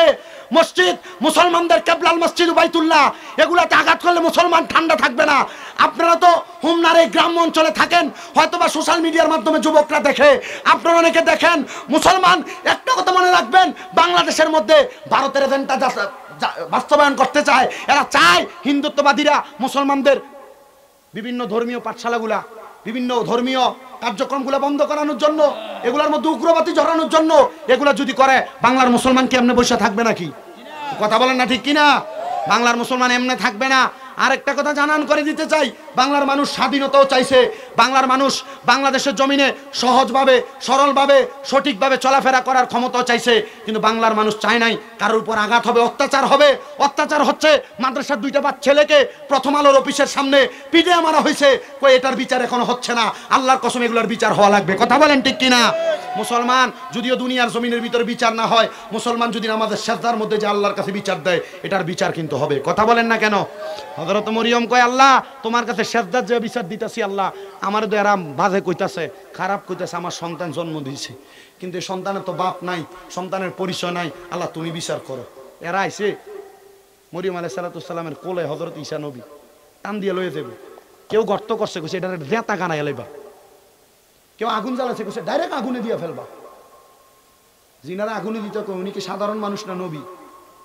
জোরে কোন? হযরত ঈসা নবীর হাতের মধ্যে নিছি ইহুদিরা জীবিত অবস্থায় গর্তের মধ্যে ফেলে দিবে, আগুনে ফেলে দিবে। হযরত ঈসা পয়গম্বরের মা মরিয়ম আলাইহিস সালাতু ওয়াস সালাম লগে লগে আল্লাহর কুদরতি কমে সিজদা দিয়া দিছে। আল্লাহরে সিজদা দিয়া কয়, আল্লাহ আমার সন্তানরে মাইরা লাইবো, আমি মা কেমনে সহ্য করব? মার মতো আদর কিন্তু ফুতের আরে কেউ করে না। ও বন্ধু, ওই মা বাবার মনে কষ্ট দিয়া দুনিয়াতে শান্তি পাইবা না, আখিরাতের মধ্যে শান্তি পাইবা না। সে কই তোমরা কোনদিনও মায়েরই মনেতে কষ্ট দিও না, তোমরা কোনদিনও মায়েরই মনেতে কষ্ট দিও না। হায়রে মায়ের মনে কষ্ট দিলে খোদা তো পাবি না, বলেন মায়ের মনে খোদা তো পাবি না। তোমরা কোনদিনও মায়েরই মনেতে কষ্ট দিও না। কত পাপী আছে যে মাকে কষ্ট দেয়, মায়ের মনে কষ্ট দিয়ে অভিশাপ নেয়। আরে মায়ের মনে কষ্ট দিলে খোদা তো পাবি না, বলেন মায়ের মনে খোদা তো পাবি না। তোমরা কোনদিনও মায়েরই মনেতে কষ্ট দিও না। মাগো তোমার মত লয় না কেহ আমায় বুকে টানি, আদর করে মুছে না কে মা, আদর করে মুছে না কেউ আমার চোখের পানি। হায়রে মা জননী আমার, হায়রে মা জননী। কিন্তু বর্তমান জামানা অনেক পরিবর্তন হয়ে গেছে। যে ফুতে কামাই করে আইন না দেয়, মা বাপ ওই ফুতের বেশি আদর করে। কথা কন না কা ঠিক নি? তো কথা মূলটার মধ্যে থাকি, মায়ের আদরটা বেশি। কি আদরটা বেশি? হযরতে মরিয়ম কয়, আমি আল্লাহর কাছে কাঁদতে লাগলাম যখন আমার ফুত হযরত ঈসা নবীরে তারা মাটির নিচে ফালাইয়া দিব। এই টাইমে ঈসা নবী কয়, শোনো রে, আমার মা আমারে এমনে জন্ম দেয় নাই, আমার আল্লাহ তাআলা জিবরাইলের ফুয়ের মাধ্যমে আমারে মার গর্ভে দিয়েছে। জোরে কোন সুবহানাল্লাহ। বাচ্চা কয় দিনের? একদিনের? কথা কয় মারহাবা কর না, কথা কইতেছে। এলাকার মানুষ কয় যে তো বাবা নাই, মানুষ তার ব্যাপারে বাজে মন্তব্য করবে। এই মরিয়ম, এই ঈসা নবীরে তুমি নিয়ে দূরে কোন জায়গায় রাইখা আসো।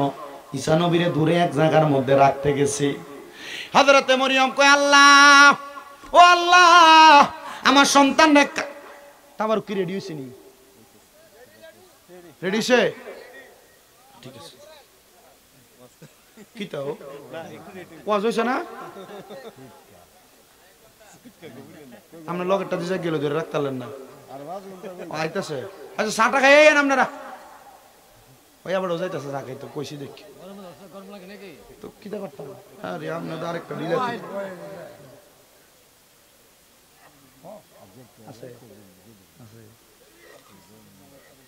আচ্ছা আচ্ছা, অসুবিধা না, অসুবিধা চিন্তা করেন। হযরত মরিয়ম আলাইহিস সালাতু ওয়াস সালাম আমার আল্লাহ তাআলার কাছে কান্দে, আল্লাহ এই ফুতেরে কই রাইখাম? আমার আল্লাহ তাআলা কই, মরিয়ম তোমার এলাকা থেকে দূরবর্তী একটা পাহাড় আছে, ওই পাহাড়ের গুহার মধ্যে রাইখা আসো। মরিয়ম কে আল্লাহ আমার ফুতেরে খাওয়াইবো কে? বাচ্চা মানুষ কান্না করবে। আমার আল্লাহ তাআলা ডাক দিয়া কই, মরিয়ম খাওয়ানোর দায়িত্ব তো আমি আল্লাহর, চিন্তা করিস না রে, চিন্তা করিস না। আমার আল্লাহ তাআলা হযরত মরিয়ম রে এমন দয়া করছে রে, এমন দয়া করছে। মরিয়ম কয়, আল্লাহ আমার ফুতে খায় কি? ওরে বাবা, আপনাদের এলাকায় সন্তান জন্ম নেওয়ার পরে দেখবেন সন্তানের আঙ্গুল ছোঁয়নি, ছোঁয় না? এটা কেন ছোঁয় জানেন? হযরত মরিয়ম যখন ওই সন্তানদের রাইখা আসতে গেছে, আমার আল্লাহরে কয়, আল্লাহ ফুতে খাইবো কি রাইখা গেলে? আল্লাহ কয়, প্রত্যেক রাত্রবেলা এসে সন্তানরে খাওয়াইও।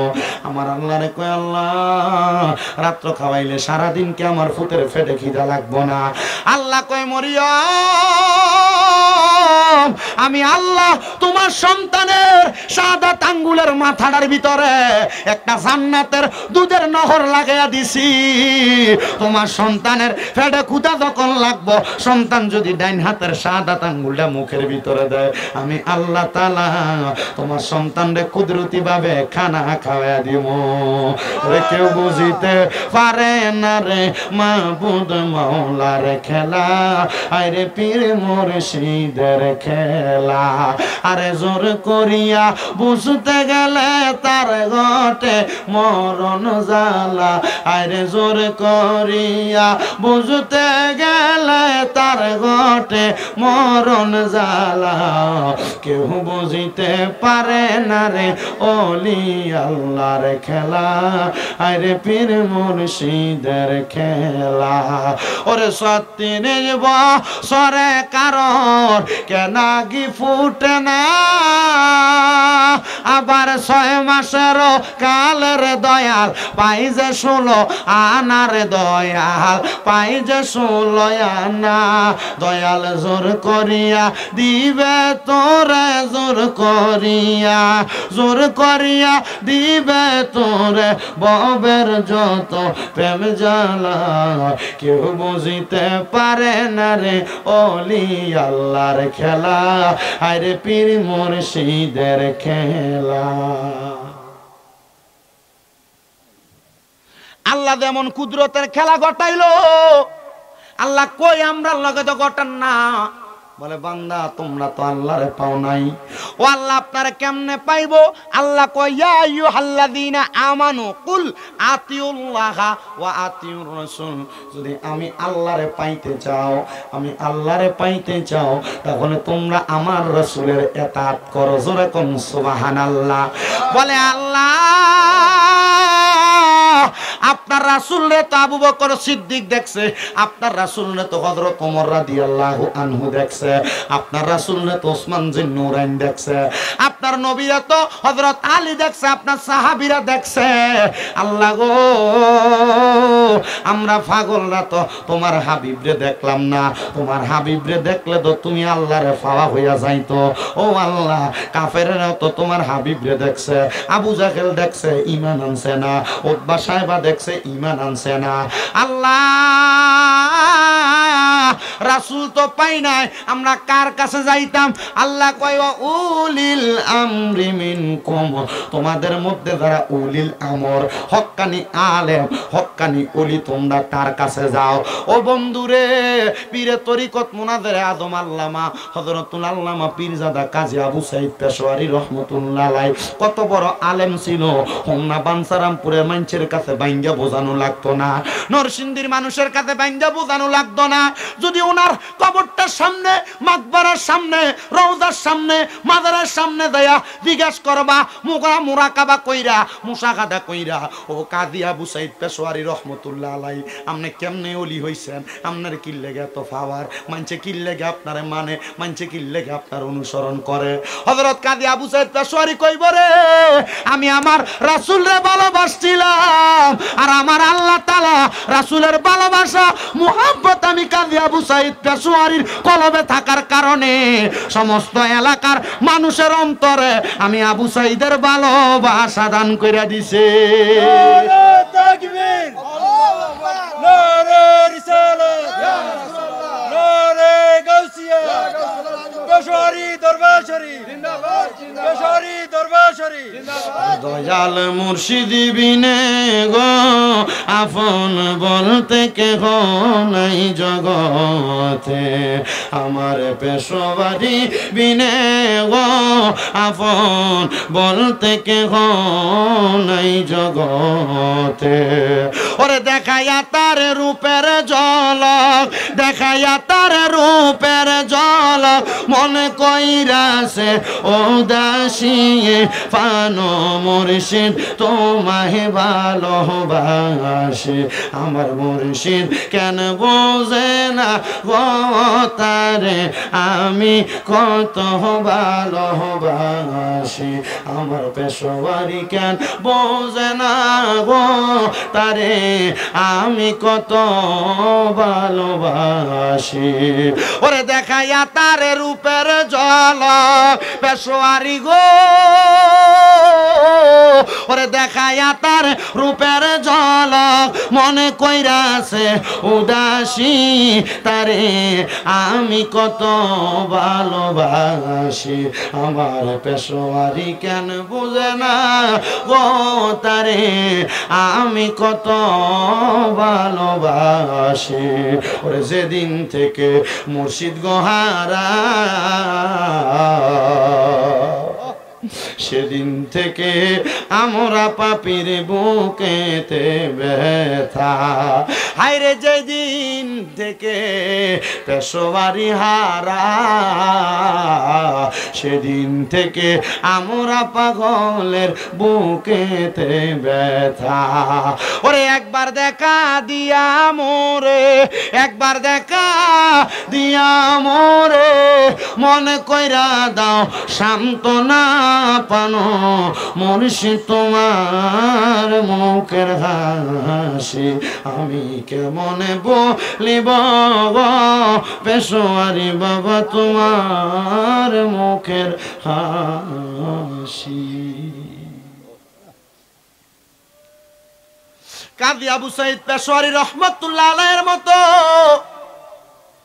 এমন হক্কানি আলেম এমন একজন হক তরিকতপন্থী লোক বড় আল্লাহর ওলি পাইতে তোমার বড় কষ্ট হবে যেমন পীর তেমন আলেম পীর আছে কিন্তু আলেম নাই আলেম আছে পীর নাই কিন্তু ওনার মধ্যে দুইটা জিনিস আছে ও মুসলমান রে ও আমার হোমনা নুরালাপুরের বাবারা হযরতে আবু সাইদ পেশোয়ারিরে কেন অনুসরণ করি কারণ আমরা জানি আল্লাহর ওলিদেরকে অনুসরণ করলে রাসূলের অনুসরণ হইব রাসূলের অনুসরণ করলে আল্লাহর অনুসরণ হইব তার মানে ওলি পাইলে রাসূল পাইবা রাসূল পাইবে আল্লাহ পাইবা জোরে কোন ঠিক কিনা এই জন্য আমরা আল্লাহর ওলিদেরকে অনুসরণ করি ঘোষণাকার আল্লাহর আল্লাহ কয় কুল আতিউল্লাহ ওয়া আতিউর রাসূল ওয়া উলিল আমরি মিনকুম তোমরা যদি আল্লাহর ভালোবাসা মানে আল্লাহর অনুসরণ করতে চাও তোমরা রাসূলের অনুসরণ করো রাসূলের অনুসরণ করতে চাও আউলিয়া কেরাম উলিল আমরদের অনুসরণ করো বলে হুজুর শুধু পেশোয়ারি দরবারের কথা বললেন অন্য কোন দরবারের কথা দিয়ে আমরারে বললেন না আমি বলবো বাবা তোমার কাছে যেই পীরটারে ভালো লাগে যেই পীরটারে মোহাব্বত হয় যেই পীররে দেখলে তোমার আল্লাহর কথা মনে হয় ওই পীরটারে তুমি মানবা ওই পীরটারে তুমি অনুসরণ করবা যদি করতে পারো আমার আল্লাহ তাআলা তোমার পীরের কারণে তোমার পীরের সোহবতে থাকার কারণে আল্লাহর খাস রহমত তোমারে ডাইলা দিব কয় কেন গো আল্লাহ তাআলা ঘোষণা করে বান্দা ইন্না রাহমাতাল্লাহি করিবুম মিনাল মুহসিনিন নিশ্চয় আমি আল্লাহর রহমত আল্লাহর ওলিদের নিকটবর্তী হইলে পাইবা আল্লাহ আপনার রহমত আমরা ওলিদের নিকটবর্তী হইলে কেমনে পামো শুনেন বাবা শুনেন রোম সাম্রাজ্যের একটা ছোট্ট কথা বললে আরো বুঝতে পারবেন একজন মা জননী ওনার সন্তানদের নিয়ে বড় পেরেশান সন্তানের কাজ হলো নেশা করা সিগারেট খাওয়া নেশা জাতীয় মদ্যপান করা এই নেশাখোর সন্তানদেরকে নিয়ে মা বাবা বড় জ্বালায় আছে মা বাপ বড় যন্ত্রণায় আছে অনেক সময় মা বাপ কানের দুল খুইলা রাখা গোসল করতে গেলে এটি নিয়ে বেচালায় নেশাখোর ফুতেরা কথা কন না কেন বউয়ের মোবাইল ঘরে একটা বালা জিনিস রাখতে পারে না নিয়ে বিক্রি করে ফেলে নেশাখোররা কি আছে না এলাকায় নেশাখোর নুরুল্লাহপুর এলাকায় নেশাখোর নাই বাবা খুন নাই কথা কয় না কেন হাড়ি পাতিল নিয়ে বেচালায় মন আসে না এ নেশাখোর ফুলা বান্ডিরে লইয়া বড় জ্বালা বড় জ্বালা এ পোলা পাইন মনে রাখবা তোমরা যারা যুবক ভাইরা আছো তোমাদের জন্য কয়েকটা কথা বলি আমি একটা জিনিস অবজার্ভ করলাম কয়েকজনরে আমি জিগাইলাম আমার এলাকার যারা সিগারেট খায় আমি কইলাম সিগারেট খান কেন আপনার এই খানাটা শিখাইছে কি আরে বন্ধু বান্ধবের লোক চলতে চলতে খাই লিছি। আরো কয়েকজনের দিকে এলাম, সিগারেট খানা শিখলি কই? কে শিখেছে তোর এই বাদ জিনিস খানা? হ্যাঁ কয় আরে ভাই বন্ধু হাত যে একদিন টান দিতে দিতে শিক্ষা লাইছি। এজন্য পোলাপান মনে রাখবা, এই সিগারেট খানাটা থাইকা কিন্তু তুমি নেশার দিকে যাইবা। তোমার বন্ধু তোমারে দেখবা মাঝে মাঝে একদিন করবো আর দিয়ালা একটা টান, কি হইব? দিল তোর আগুনটা জ্বালাই দিল। এজন্য যারা সিগারেট খায় নেশা করে, সে নিজে থেকে নেশা করে না, যে কোনো বন্ধু বান্ধবের পাল্লায় পড়ে নেশা করে সিগারেট খায়। এমন বন্ধু থেকে সাবধান, সে তোমার বন্ধু না, সে কাল সাপ তোমার শত্রু, তোমার জীবন নাশ করে দিবে ফলা।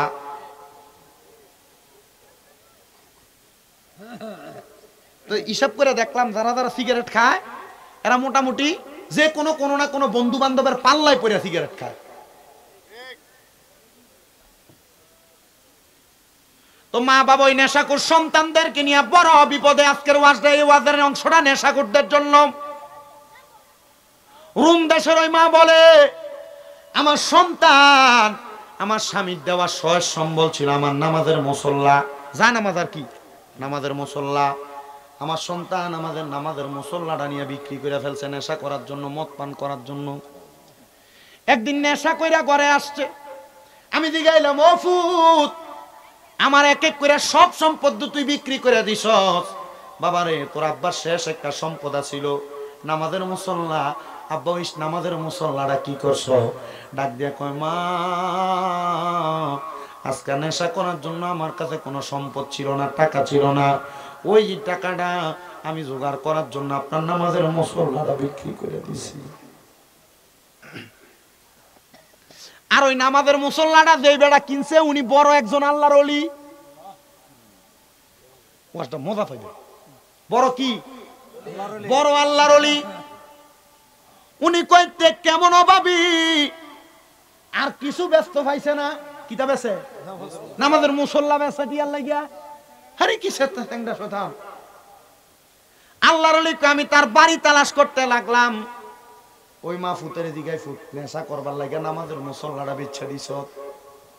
চিন্তা করছেন কেমন শয়তান? শয়তান কিন্তু এটা ইন্টারন্যাশনাল শয়তান। কি শয়তান? ইন্টারন্যাশনাল শয়তান। আব্বা কথা কয় না বাবা, বিরিয়ানি রেডি হয়ে গেছে। এই কথা কইছ না কিতা? আমার মনে আছে না গতবার রাগের বারের কথা নি না, গতবার ওই গেছে বছর ওই মাগু ইয়া নবী কয়ে দাঁড়ানোর পরে দিয়ে বিরিয়ানি লেগে সবাই পুরো প্যান্ডেল ফুরিয়ে গেছে গা।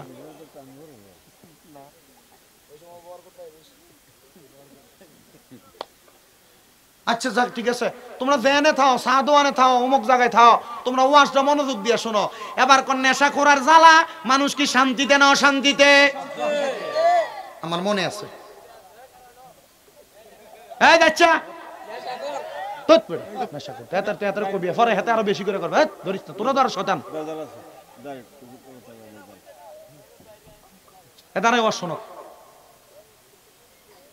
আমি ফজরের নামাজের সময় মাহফিল শেষ করে এলাকার দিকে ঢুকতেছি। মাহফিল শেষ করে এলাকাতে ঢুকতেছি, আমাদের পাশেই এলাকা। দেখতেছি উনি কাবজাব করতে করতে সকালবেলা চোখ ডলতে ডলতে বাইর হয়। আমি দিকে এলাম, কাকা কাবজাব করেন কি লেগে? বেঞ্চু বেন্ডালা এত জোরে জোরে চিল্লাইলে মানুষ তো ঘুমায়, মানুষ আপনারা গালাগালি করবো। ও কইও না, রাত্রবেলা ব্যবসা করে টাকা না ফকেটে রাখি, সকালবেলা আইনা আমি মাছ বেচছাম, মাছটা কিনে না আরো থেকে বেচমু। আজকে ফকেটে হাত দিয়ে দিই, ফকেটের ভিতরে 500 নাই। তার মারে জিগাইলাম, এ আমার স্ত্রী টাকাগুলা কোথায় কই গেছে? 500 টাকা তো পকেটের মধ্যে নাই। আমার স্ত্রী আমারে জবাব দেয়, আপনার ফুতে নিছে। তারা জিগাইলাম 500 টাকা কি লেগে নেছে? আমারে সেট দেখায় কয় বাবা খাইবার লাগিয়া। আমি কইলাম তে বাবা খাইবো, আমার এনা খাইবো, তেদি টাকা লইয়া গেছে গা। হুজুর আচ্ছা আপনি কনছো কাকা বাবা খাই কেমনে? আমি আব্বা আমি এটা শুনছি, এটা একবার যখন প্রথম ইয়াবাটা প্রথম চলতেছে তখনের কাহিনী। আমি কিন্তু ওয়াজ করি 8 বছর আজকে। প্রথমের কাহিনী আমি কইলাম, কাকা এ বাবা সে বাবা না, এটা ইয়াবা। এটা আবার কি তাই? এটা খাইলে বলে শোয়ের ভিতরে একটারে 3টা দেহে, কাকা চিন্তা করে না, আপনার ফুতে আপনার তিনটা দেখবো, এক বাপের যে সম্মান করতো আপনি এক বাপের তিন বাপের সম্মান করবো। না তাহলে ঠিক আছে। আমি আপনার ফুতে কি পাগল হয়েছে, আপনি তার থেকে বড় পাগল হয়েছেন।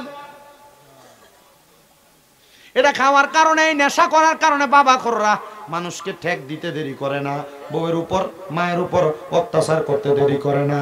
সাবধান মুসলমান, ও নবীর উম্মতের দল। আল্লাহর ওলি কয় এটা কোন ক্ষুধার্ত ব্যক্তি, কোন অভাবী ব্যক্তি আমি জানলাম না, সে তার টাকা পয়সার জন্য নামাজের মুসল্লা বিক্রি করছে। আর তার মা কয় পুত্রে আমার সব বিক্রি করছ, শেষমেশ বুঝি আমার নামাজের মুসল্লাটা বিক্রি করছ। পুত্রে ফুত, এটা ঠিক কাজ করস নাই। ফুত মার সাথে রাগ দেখে বাড়ি থেকে বাইরে হয়ে গেছে। এবার ওই আল্লাহর ওলি ওই বাড়িটা খুঁজতে খুঁজতে এই ঘরের সামনে দাঁড়াইছে। আসেননি কেউ ঘরে, আমি একটা জিনিস দেখাইবার লাগাই, সেই জিনিসটা চিনেননি। মহিলাটা দৌড়ে এসে কই কে গো আমার ঘরের দরজার সামনে? উনি ডাক দিয়া কই নামাজের মুসল্লাটা আমার কাছে একটা বেড়া বিক্রি করে গেছে, মনে হয় অভাবে ছিল, এই এলাকায় নাকি তার বাড়ি, নামাজের মুসল্লাটা অভাবের কারণে বিক্রি করে দিছে। মহিলা কই হুজুর আমার ফুতে বেচে, তবে অভাবের জন্য বেচে নাই, নেশা করার জন্য নামাজের মুসল্লা বিক্রি করে দিছে। আল্লাহর ওলি কয় মা আপনার ছেলে কি ইহদিনাস সিরাতাল মুস্তাকিমের দাওয়াত পায় নাই? আপনার ছেলে কি হেদায়েতের দাওয়াত পায় নাই গো মা? মা ডাক দিয়া কই হুজুর পাইছে কিনা জানি না, তবে আপনি আমার সন্তানদের বালা বানিয়ে দেন। আপনি একজন আল্লাহর ওলি, যেহেতু আপনি নামাজের মুসল্লাটা দিয়া পরিবারের খবর নিতে আসছেন, ও হুজুর গো আমার ছেলেটারে আপনি একটু বালা বানিয়ে দিয়েন। ওই মা এই কথা বলার পরে আল্লাহর ওলির মনটা একটু নরম হয়েছে। মা আপনি আপনার ছেলেটারে রোমের বড় মসজিদের মধ্যে পাঠাইবেন, আমি আপনার ছেলেটারে বালা বানিয়ে দিব। আপনার ছেলেটারে বালা তো আমি বানাইতাম না, বানাইবো আল্লাহ তাআলা। আমি চেষ্টা করব, আমার আল্লাহ কইছে আল্লাহর বন্ধু যারা তারার কাছে আল্লাহর রহমত পাওয়া যায়। আপনার ছেলেটারে আমার কাছে পাঠাইয়েন, আমি আপনার ছেলেটারে আমি বালা বানানোর চেষ্টা করব।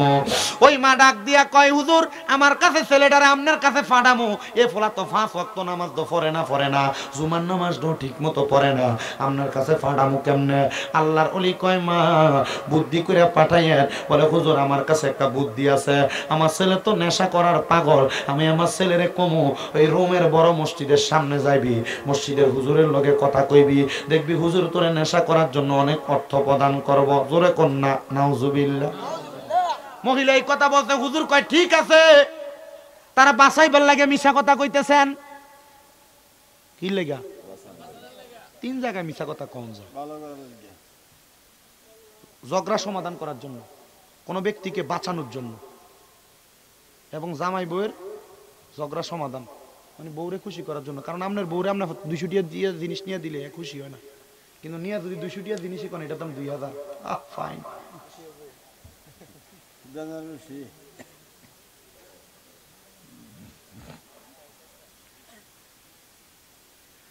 ওনাকে বাঁচানোর জন্য আপনি এই কথাটা বলবেন। মা সেম কাজটা করছে। ফুত বাড়িতে আইসস, এ বাবা তুই তো নেশা করার জন্য প্রত্যেকদিন কিছু না কিছু বেচস, আমার নামাজের শেষ মুসল্লাটাও বেচা দিছস, এখন বেচবি কি? ফুতে কমা কথা সত্য, বেচছাম কি? বলে ফুত তোর ইনকাম করার জন্য, নেশার টাকার জন্য আমি তোর একটা সন্ধান দিতে পারি। ও মা কি সন্ধান দিবা গো মা? ডাক দিয়া কয় পুত্রে রোমের বড় মসজিদের সামনে যাইবি, এখানে একজন আল্লাহর ওলি আছে, উনি নাকি বলছে তোরে পাঠাইলে তোরে কিছু অর্থ প্রদান করব। ফুতে কয় আমি গেলাম, আল্লাহর ওলির কাছে কইলাম হুজুর অর্থ দেন। চেহারা বড় সুন্দর, খুব সুন্দর চেহারা। আল্লাহর ওলি কয় হু টাকার দরকার, আসো। তার একটা পুটলি মোড়ায় কিছু মোহর প্রদান করছে, মোহর। তবে বাবা নেশা করার জন্য যেহেতু টাকা নিবা, এ বাবা আমার সামনে একটা পুকুর দেখা যায়, ওই পুকুরের মধ্যে তুমি গোসল করে আসো, মানে এই পুকুরের মধ্যে তুমি বিসমিল্লাহ বলে 3টা ডুব দিবা। 3টা ডুব দিলে আমি তোমারে নেশা করার জন্য কিছু অর্থ প্রদান করব। এই যে দেখো পুটলি, টাকার একটা পুটলি, আগের যুগে মোহর দিয়ে দেন বলা হইতো, আদান প্রদান হইতো। ওই ছেলে বলে নেশাখোররা নেশার জন্য সব করতে পারে, নেশার জন্য সব করতে পারে। ডাক দিয়া, হুজুর আপনি বলছেন এই পুকুরে 3টা ডুব দিলে নেশা করার জন্য আমার যা অর্থ লাগবে আপনি আপনার পুটলি থেকে দান করবেন। বলে হ্যাঁ দিব। ছেলে বলে আমি একটা লাফ দিয়ে পুকুরের মধ্যে পড়ে গেলাম। পুকুরের মধ্যে পড়লাম, আমি পুকুরের মধ্যে বিসমিল্লাহ বলে 3টা ডুব দিলাম। 3টা ডুব দেওয়ার পরে আমি উঠে আসলাম। আমি দেখলাম উনি আমারে যে মোহরের পুটলি আছে পুরাটা পুটলি আমার হাতের মধ্যে তুলে দিছে। পুরাটা পুটলি হাতের মধ্যে তুলে দেওয়ার পরে আমি দৌড়াইয়া যে জায়গার মধ্যে থেকে আমি মদ ক্রয় করে মদ খাই, ওই জায়গার মধ্যে ঢুকার পর দেখলাম মদওয়ালারা মদ টদ সব ফালাইয়া দিয়া দূরে চলে গেছে গা। আমার দেখা মদ টদ ফালাইয়া দিয়া চলে গেছে গা। আমি বুঝতে পারলাম না যেহেতু দোকানদার নাই আমি কার কাছ থেকে মদ ক্রয় করব। আমি চলে আসলাম, রাস্তা দিয়ে হাঁটি, মানছে আমারে দেখলে পালায়া জায়গা। বাড়ির মধ্যে যাই আমি আমার মারে কইলাম, মা আজকের মতো ঘটনা তো আমি আমার জীবনে দেখছি না।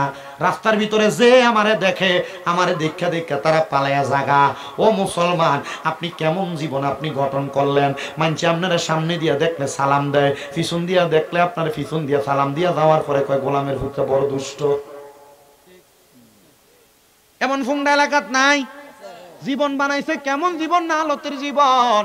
এমন জীবন না বানাই এমন জীবন আপনি করেন গঠন।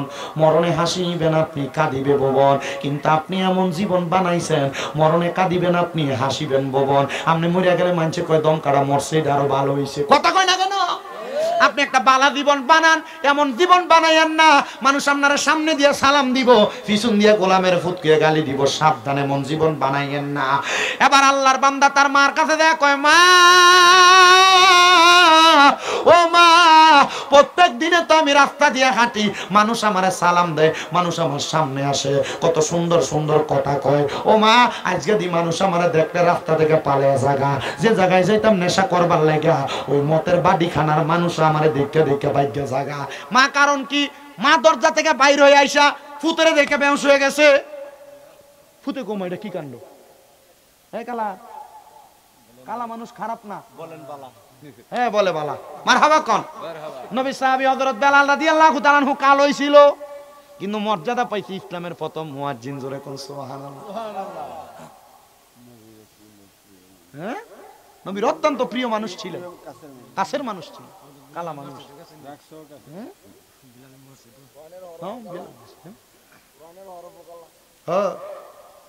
ওই বেলাল রাদিয়াল্লাহু তাআলা আনহুর মসজিদে আমি দেয়া নামাজ পড়ে আসছি 2 মাস হয়, মাত্র 2 মাস। বড় সুন্দর জায়গা, এই জায়গাতে খেজুরের বাগান ছিল, এখন মসজিদ হয়ে গেছে। তো কালা ছেলে, মা বেহুশ হয়ে গেছে। মা সজাগ হওয়ার পর ডাক দিয়ে কয়, মা আপনি যে আমারে দেখে বেহুশ হয়ে গেলেন, সবাই যে দশা, আপনারও তো এই দশা। ডাক দিয়া কয়, ছেলে রে তুই কেমনে আমার ছেলে? আমি তো এমন কালা ফোলা জন্ম দিছিলাম না, আমার ছেলে চেহারাটা সুন্দর ছিল, তো চেহারা দি কালা। ফোলা কই যার কাছে যায় কেউ আমার জায়গা দেয় না। ছেলে ডাক দিয়া কয়, আবার আমি দৌড়াইতে দৌড়াইতে রোমের মসজিদের বড় ইমাম সাহেবের কাছে গেলাম। ডাক দিয়া কইলাম, হুজুর ও হুজুর গো, আপনি আমারে যে পুকুরের ভিতরে ডুব দিয়ে আইছেন, এই পুকুরের ভিতরে যে আমি ডুবটা দিলাম, এই পুকুরে ডুবটা দেওয়ার কারণে আমার সুন্দর চেহারাটা কি কালা হয়ে গেছে। আমার যে দেখে সে ভয় পায়, আমার মাও আমারে গ্রহণ করে না। আমার মা কয় আমার ফুতের চেহারা সুন্দর, তুই ফুতের চেহারা তো কালা। না রে না বাবা, তুই আমার ফুট না, তুই আমার কাছ থেকে জাগা। মা ডাক দিয়া কয়, আমি আমার সন্তানরে 7 বছর হারাইয়া রাখলাম, আমার সন্তান আমার কাছে নাই। তবে ওই রোমের আল্লাহর ওলি আমার কাছে খবর পাঠাইছে, আপনি আপনার ছেলের জন্য টেনশন করেন না, আপনার ছেলে ভালো জায়গায় আছে, নেশা করে না। বলে, হুজুর কেমনে? রোমের আল্লাহর ওলির কাছে যখন ওই ব্যক্তি গেছে, ডাক দিয়ে কই, হুজুর আপনার আমার যেহেতু এলাকার কোনো মানুষ পছন্দ করে না, আপনি আমার আপনার দরবারে রাখিয়া দেন। হুজুর কয়, তুই নেশাখোর, তুই মদখোর, তোরা আমার কাছে রাখতাম না। আল্লাহ কয়, যারা নেশাখোর, যারা মদখোর, এরারে আমার কাছে রাখি না। আল্লাহ কেন? আল্লাহ কয়, ইন্নাল্লাযীনা কাফারু মিন আহলিল কিতাবি ওয়াল মুশরিকিনা, মারহাবা কইতেন না, ওয়াল মুশরিকিনা ফি নারি জাহান্নামা খালিদিনা ফিহা। আল্লাহ কয়, নিশ্চয় যারা কুফরি করে, যারা নেশা করে, নেশা করার সময় তাদের ঈমান থাকে না, এরা কাফের হয়ে যায়, কুফরি করে। এই কুফরি যারা করে, আল্লাহ কয় এরা জাহান্নামী, একদিন 2 দিন না, সারা জীবন জাহান্নামে থাকবে। কয়, তুই তো নেশা করস, আমি আমার দরবারে নেশা করে জায়গা দেই? হুজুর কেউ যে আমারে গ্রহণ করে না, আপনি যদি আমার জায়গা না দেন, আমি কার কাছে যাব দয়াল মুর্শিদ তোমার দরবার রে চাকর নিরাখিবাই আমারি কন্যা দয়াল মুর্শিদ তোমার দরবারে চাকর নিরাখিবাই আমারি আমি বিনা মাইনে করব চাকরি বিনা মাইনে করব চাকরি মুর্শিদি চাঁদের কদমে চাকরনি রাখিবায়া মারে আমার পেশোয়ারি চাঁদের দরবারে চাকর নিরাখিবায়া মারে নাই সাধন বোজন গো দয়াল নাই সাধন বোজন কি দন আছে কি দন দিয়া রাখতাম তোমার মন হারে নাই সাধন বোজন গো দয়াল নাই সাধন বোজন কি দন আছে কি দন দিয়া রাখতাম তোমার মন দয়া কইরা কবুল কর পেশোয়ারি গো দয়া কইরা কবুল কর তোমার নুরি কদমে চাকরনি রাখিবা আমার দয়াল মুর্শিদ তোমার দরবারে চাকর নিরাখিবায়া মারে ছেলে ডাক দিয়া কয় হুজুর নেশা কর্ম কেমনে নেশার বাড়িখানায় গেছিলাম গো ওই মানুষ আমারে দেখা ভয় পাইয়া মত তত ফালাইয়া দিয়া তারা ভাগ্যা গেছে গা হুজুর ডাক দিয়া কয় তাইলে এখন থেকে নেশা করবা না ওয়াদা করো ফলা কই ওয়াদা নেশা করতাম না মারহাবা কোন তার আল্লাহর ওলির কাছে গেলে মানুষ ভালো হয় না খারাপ হয় আল্লাহর ওলি কয় বাবা ও বাবা বাবা রে আয় আয় এখন আমার কাছে আয় আল্লাহর ওলি কয় তারে 3 মাসে কোরআন শরীফ শিখাইছি 1 বছরের মাথায় তারে হাদিসের জ্ঞান তার সিনার ভিতরে দিয়া দিছি ও আব্বা তার সিনার মধ্যে কোরআন হাদিসের জ্ঞান দেওয়ার পরে কোরআন হাদিসের সঠিক এলেমওয়ালা ব্যক্তি কোনোদিন খারাপ পথে তার কদমটা বাড়ায় না উনি কয় আমি আমার কদমে খারাপ ভাবে বাড়াইতে বাড়াইতে যখন জীবন আমি বরবাদ করে ফালাইছি আল্লাহর ওলির কাছে গেছি রে আল্লাহর ওলিটা আমার এমন ভাবে পরিবর্তন করে দিছে আমি কোরআন শিখছি আমি হাদিস শিখছি 7 বছর পর্যন্ত এবার ওই ওলির খেদমতে আমি আমার জীবন কাটাইছি কয় বছর আমরা তো দরবারে যান মুড়ি ধুয়ে ফেললেন শেষ কাম কিন্তু দরবারে কিছু সবক দেয় এটা বই জানা বই জানা তালিম জোহরের নামাজের পরে কি আমল ফজরের পরে কি আমল আসরের পরে কি আমল মাগরিবের পরে কি আমল এশারের পরে কি আমল আপনি তো দরবারে আমলই করেন না তো ফিরের সম্পদ যেটা ফিরের মুহাব্বত যেটা আল্লাহ পাওয়ার জন্য আপনারা যে সবক দিছে আপনি তো এটা পালনই করেন না তো ভাইবেন কেমনে কি কথা কন না কেন ঠিক আছে না আপনি না পালন করলে তো পাইতেন না এটা যেই দরবারই হোক ফিরে সবক না পালন করলে আপনি আল্লাহ পাইবেন না রাসূল পাইবেন না কারণ ফিরে সবক যেগুলো দিতেছে এটা কোরআন হাদিসের সবক এই কথা কন না কেন ঠিক কি না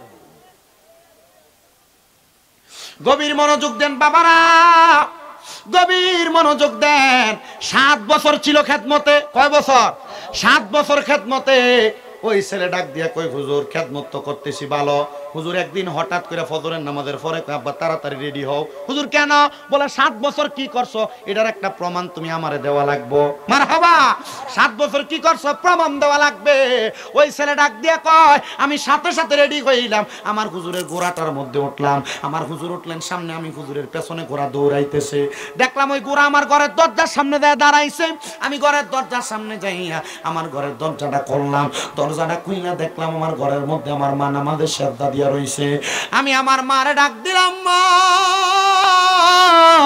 ও মা ওঠো না মা জননী শ্রদ্ধা থেকে মাথা উঠে বাম দিকে ফিরে আবার বেহুশ হয়ে গেছে ফুতনা কালা বেশি কালা আল্লাহর ওলি কয় আমার স্মরণ হইল ওই দিনের কথা এই ফুত তো কালা ছিল না সে যেন নেশা না করে, মানুষ যেন তারা পছন্দ না করে, সে যেন আমার কাছে ফইরা থাকে, আমি তার হেকমত করে কালা বানাইয়া দিছিলাম। এ বাবা চল। হুজুর কয় তারা আমি নিয়ে গেলাম আবার আমার পুকুরের সামনে। বললাম বাবা তুমি তাড়াতাড়ি বিসমিল্লাহ বলে 3টা ডুব দাও। কয় ডুব? বিসমিল্লাহ কয়ে 3 ডুব দিলে শরীর যত অপবিত্র থাক পবিত্র হয়ে যাবে। মারহাবা কন্যা। বিসমিল্লাহ কয়ে কয় ডুব? অনেক মুসলমান নামাজ পড়ে, নামাজ হয় না, কারণ গোসলের ফরজ জানে না। গোসল কেমনে করণ লাগবো, কেমনে গোসল করলে পবিত্র হইবে জানে না। তা আপনারা যে ফরজ গোসল করেন, এক কথায় সহজ ভাষায় স্বামী স্ত্রী দুইজনের মেলামেশার পরে আপনার যে ফরজ ভাবে গোসলটা আদায় করা লাগে, এই গোসলটা তো আপনি সঠিক নিয়মে না করলে আপনি তো পবিত্র না। সঠিকভাবে না করলে আপনি পবিত্র না। তাহলে আপনি নামাজ পড়েন যে হইব, রোজা রাখেন হইব? তো গোসল করবেন সর্বপ্রথম এই ফরজ গোসলের নিয়মটা শিখাই দেয়, এটা মনে রাখবেন। যুবক ভাইরা যারা আছেন, আপনাদের যদি গোসল ফরজ হয়, আপনার উপযুক্ত বয়সের মধ্যে উপনীত হয়েছেন, সর্বপ্রথম আপনি আপনার বাঁ হাত দ্বারা, ডান হাত দ্বারা পানি ঢালবেন, বাঁ হাত দ্বারা আপনি আপনার লজ্জাস্থানকে আগে পরিষ্কার করে নেবেন। সবাই যারা মুরব্বী বাবারা আছেন, যারা বিবাহ করেছেন, আপনারাও মনে রাখবেন, ডান হাত দ্বারা পানি ঢাইলা বাঁ হাত দ্বারা আপনি আপনার লজ্জাস্থান পরিষ্কার করবেন। মা বোন যারা শুনছেন, আপনারাও ডান হাত দ্বারা পানি ঢাইলা বাঁ হাত দ্বারা আপনি আপনার লজ্জাস্থান পরিষ্কার কইরা আগে আপনি ওযু করবেন। গোসলের ওযুটা কেমনে করে? ভালোভাবে কুলি করা, নাকে পানি দেওয়া, সমস্ত শরীর ধৌত করা, আর আপনি দুপুর করে দিয়ে পুকুরের ভিতরে পড়েন না। আগে ভালোভাবে কুলি করবেন 3 বার, নাকে 3 বার পানি দিবেন, ডান দিকে 3 বার পানি দিবেন, বাম কাঁধে 3 বার পানি দিবেন, এরপরে মাথায় আস্তে আস্তে পানি দিবেন। এটা হলো গোসল করার মূল সুন্নত নিয়ম, এবং গোসল এভাবে করলে পবিত্র হয়। সাবধান, এতদিন পর্যন্ত যদি অন্যভাবে ভুলভাবে কইরা থাকেন, এখন থেকে গোসলের ফরজটা শিখা ঠিকভাবে গোসল আদায় করবেন। আল্লাহ কবুল করুক, আমিন কোন। যুবক ভাইরা যারা আছেন মনে রাখবেন, পবিত্র অবস্থায় মারা গেলে আল্লাহ তাআলা শহীদের মরণ দান করে। এতদিন পর্যন্ত গোসল ফরজ হয়েছে কথা সত্য, পবিত্র হওয়ার জন্য ঠিকভাবে গোসল করেন নাই, পবিত্র হনও নাই। যদি এই অবস্থায় মারা যাইতেন, ফেরেশতা আপনার কাছে আসতো না। এজন্য এমন ভাবে থাকবেন যেন ফেরেশতা আপনার মরণের সময় কাছে আসে। সব সময় পবিত্র থাকার চেষ্টা করবেন। জোরে কোন সুবহানাল্লাহ। আল্লাহর ওলি কয় বাবা বিসমিল্লাহ কইয়া 3টা ডুব দাও। উনি বলেন আমি বিসমিল্লাহ বইলা 3টা ডুব দিলাম। 3টা ডুব দেওয়ার পরে এবার আমি উঠলাম। এবার আল্লাহর ওলি কয় বাবা নতুন পাঞ্জাবি লাগাও। নতুন পাঞ্জাবি লাগাইয়া আমার গোড়ার পিঠে চড়াইয়া আমার মার কাছে নিয়ে গেছে। মার কাছে যাইয়া সালাম প্রদান করলাম, কিন্তু এবার আর আমার মা ঘুম থেকে মাথা উঠায় না, শ্রদ্ধা থেকে মাথা উঠায় না। আমি আমার মারে আবার সালাম দিলাম, আসসালামু আলাইকুম। আমার মা মাথা উঠায় না। দ্বিতীয়বার সালাম দিলাম, আমার মা মাথা উঠায় না। এবার যখন আমার মা জননী মাথা উঠায় না, আমি আমার মার মাথাটার মধ্যে যে ধরলাম, দেখলাম আমার মা জননী ডান দিকে কাত হয়ে পড়ে গেছে। আমি আমার মারে জিজ্ঞাসা করলাম, ওগো মা আপনি দি কোনো কথা বলেন না। নাকে হাত দিলাম, বুকের মধ্যে হাত দিলাম, দেখলাম আমার মার নিঃশ্বাস প্রশ্বাস বন্ধ হয়ে গেছে। আমার মা জননী দুনিয়া থেকে ইন্তেকাল করেছে। ইন্না লিল্লাহি ওয়া ইন্না ইলাইহি রাজিউন। ওই পাগলা ডাক দিয়া কয়, হুজুর নেশা করতে অবস্থায় মারে দেখা গেছি, চেহারা কালা ছিল, কিছুক্ষণ আগে না আমি আমার মারে দেখা গেছি। আমার মা দাদি দুনিয়া থেকে ইন্তেকাল করে বিদায় হয়ে গেছে। ছেলেটা কান্দে। হুজুর ডাক দিয়া কয়, বাবা কান্দো না, কান্দো না রে। তুমি সন্তান, কান্না যখন আসবে মা বাবার জন্য দোয়া করবা। এ সন্তান মা মরে গেছে, বাবা মরে গেছে, মা বাবার জন্য আফসোস লাগে। যখনই আফসোস হইব হাতটা তুলে কইবা রব্বির হামহুমা কামা রব্বায়ানি সগীরা। আল্লাহর নবী কয় এমন ভাবে কেউ যদি দোয়া করে রে, আমার আল্লাহ তাআলা তার দোয়াটা কবুল কইরা নেয়। জোরে কোন সুবহানাল্লাহ। ছেলেকে আমি আমার মা জানাজা পড়াইছি। হুজুর যে কইছিল 7 বছর কি শিখছ পরীক্ষা দে। আমি আমার মা জানাজা পড়াইছি। হুজুর কয় মার কবরে তুই ফুতে নাম। আপনার কি মনটা চায় না আপনার ফুতে আপনার কবরে নামক? আপনার কি মনটা চায় না আপনার একটা নাতি আছে, নাতিটা কবরে নামক? আপনি দি ফুলাডারে টুইঙ্কেল টুইঙ্কেল শিখান, আপনি দি আপনার নাতিডারে হামটি ডামটি পড়ে না, এডি শিখান। ফোলাটা এখনো বালা করে কোরআন পড়তে পারে না, কেমনে গো আপনার ফোলাটা আপনার কবরে নামবো? ফোলাটা দি বালা করে জানাজার নামাজের দোয়াটাই জানে না, কেমনে গো আপনার ফোলাটা কবরে নামাইব? মুসলমান কিন্তু ফোলাটা নেশা করছিল 7 বছর আল্লাহর ওলির সোহবতে থাইকা, নেশা করতাইকা আল্লাহর ওলি হইয়া গেছে। জোরে জোরে কন্যা বাবা সুবহানাল্লাহ। এবার নামাজ পড়াইছে, কামার কবরে নামছে, মার কাফন দাফন করছে, মার কবরে মাটি দিয়া ওই পোলা কয় হুজুর আমার তো মা নাই, আমার মা তো কবরে, আমার এবার ফালবো ডাকে। চেহারা আগে যেমন ছিল এখনো তো এমন হয়েছে, কিন্তু হুজুর আমি আল্লাহর এত ডরাই, আমি আর কোনোদিন নামাজ ছাড়তাম ফারতাম না, আর কোনোদিন আমি নেশার কাছে যাইতাম না। ও হুজুর গো, আমার মা যেহেতু নাই, এবার আপনি আমার মায়ের মা বাপের মতো মানুষ করেন। ছেলেকে আমি আল্লাহর ওলির কাছে চইলা গেলাম, হুজুর আমারে মানুষ করার জন্য হুজুরের কাছে রাইখা দিলেন। কিন্তু একদিন আমি কান্না করতে করতে কইলাম, হুজুর আমি তো কোরআন হাদিস পড়তে পড়তে দেখছি আল্লাহর ওলিরা অনেক কিছু পারে, আল্লাহর ওলিরা অনেক কিছু দেখাইতে পারেনি, আল্লাহর ওলিরা তো কারামতের মাধ্যমে অনেক কিছু পারে। হুজুর আমার মাটা যে মইরা গেছে, মাটা কবরে কেমন আছে হুজুর আমার একটু এটা দেখাইয়া দেন। সুবহানাল্লাহ। মাটা যে মইরা গেছে দেখাইয়া দেন। হুজুর কই বাবা এত বড় দরজা আমি লাভ করছি না। আব্বা তবে আমি তোর একটা শিক্ষা দেই, ও বাবা রে, তুই যদি মাটারে দেখতে চাস, রাত্রবেলা নামাজের মুসল্লাটা বিছিয়ে নিরলে নিরলে নামাজ ফিরা ফিরা কান্দিস, দেখবি আমার আল্লাহ তাআলা তোর মারে দেখাইয়া দিছে। ওই পোলা কয় হুজুরের কথা শুইনাম আমি নামাজ পড়ছি, নামাজ পড়া সাজদায় যাইয়া আমি কান্দি রে কান্দি, কানতে কানতে নামাজের মুসল্লাটার মধ্যে বেহুশ হয়ে পড়া রইছি। আমি দেখলাম একটা মহিলা সুন্দর সুন্দর জান্নাতি পোশাক পইরা জান্নাতের ভিতরে সুন্দর একটা বাগিচার মধ্যে ঘুরতাছে। আমি জিগাইলাম কে, কি গো আপনার পরিচয় গো? উনি আমারে ডাক দিয়া কয় বাবা তুমি আমারে চিনো না, আমি তোমার মা, জান্নাতের ভিতরে ঘুরতাছি। ফোলা ডাক দিয়া কয় মা আল্লাহ দে আপনারা জান্নাত দিল গো মা, এত আরামের জান্নাত কেমনে পাইলেন গো মা? মা ডাক দিয়া কয় তোমার মতো একটা সন্তান থাকতে আমি মা তো দুজকে যাইতে পারি না। মা গো আমার জীবনে তো পাপ আর পাপ, আমার জীবনে তো গুনার গুনাহ, আমার জীবনে তো নেশার নেশা, আপনি মা কেমনে আমি ফুতের লাগা মাপ পাইছেন?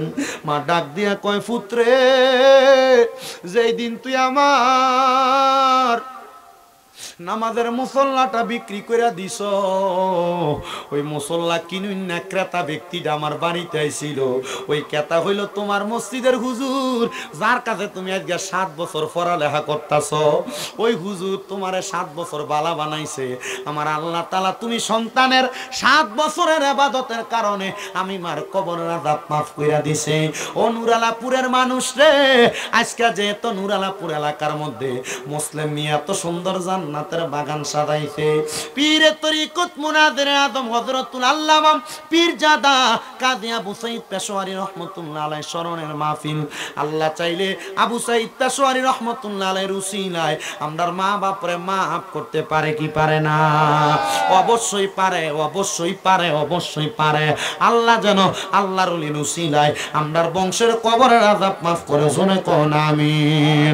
আসলেন নবী এই দরাতে রহমত বরকত নিয়ে, আসুন সবাই তাজিমে সালাম দেই ওই নবীরে, ইয়া নবী সালাম। সবাই কাতার করে দাঁড়ান।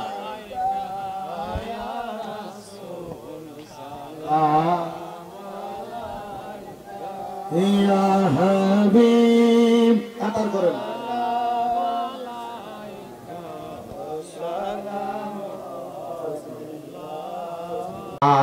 ইয়া ইলাহি রহম ফরমা মুস্তাফা কি ওয়াস্তে, ফুলে দে দরওয়াজায়ে রহমত গাদা কি ওয়াস্তে, রহমাতাল লিল আলামিন খত মে রাসূল জানে জাগা, আহমদ হামিদ মুহাম্মদ মুস্তাফা কি ওয়াস্তে।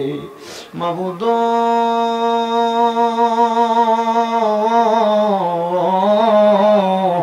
ও দয়াল আল্লাহ, আপনি কি আসমানে না জমিনে, না পাহাড়ে না দরিয়ায়, গত জীবনে আপনার কত তালাশ করলাম সন্ধান পাইলাম না। আল্লাহ বহু সন্ধানের পরে পেশোয়ারি দরবার শরীফের আওলাদ পীরে তরিকত মুনাজেরে আজম হযরতুল আল্লামা পীরজাদা কাজী আবু সাঈদ পেশোয়ারি রহমতুল্লাহ আলাইহির স্মরণে 11তম ইসলামী সুন্নি মুগা সম্মেলন সাজাইয়া আজকের জান্নাতের বাগানের মধ্যে আল্লাহ কে জানি মা গারা ইতিম হইয়া হাত বাড়াইছে, কে জানি বাবা গারা ইতিম হইয়া হাত বাড়াইছে। আল্লাহ যেই বাবা সন্তান রে মানুষের মতো মানুষ করার জন্য মাথার গাম পায়ে ফালাইয়া সন্তান রে বড় কষ্ট করে মানুষ করছে, এমন আব্বা যাদের কবরে আব্বার কবর তুমি আল্লাহ জান্নাতের বাগান বানায়া দাও। আল্লাহ কে জানি হাত বাড়াইছে, কার জানি জগতের মধ্যে মা নাই। হায়রে মা,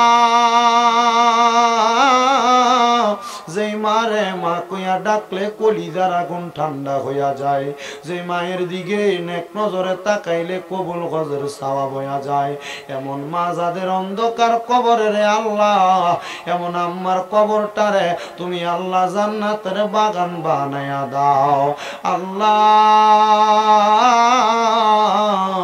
আবার কত এতিমেরা হাত বাড়াইছে, আজকে মোহাম্মদ মুসলিম মিয়ার বাড়িতে পেশোয়ারি দরবারের আশিকিন জাকিরিন, অন্যান্য দরবারের আশিকিন জাকিরিন যাদের মাও নাই বাবাও নাই জনমের এতিম হইয়া হাত বাড়াইছে, এমন আম্মায় আব্বা যাদের কবরে রে আল্লাহ, আম্মায় আব্বার কবর জান্নাতের বাগান বানায়া দাও।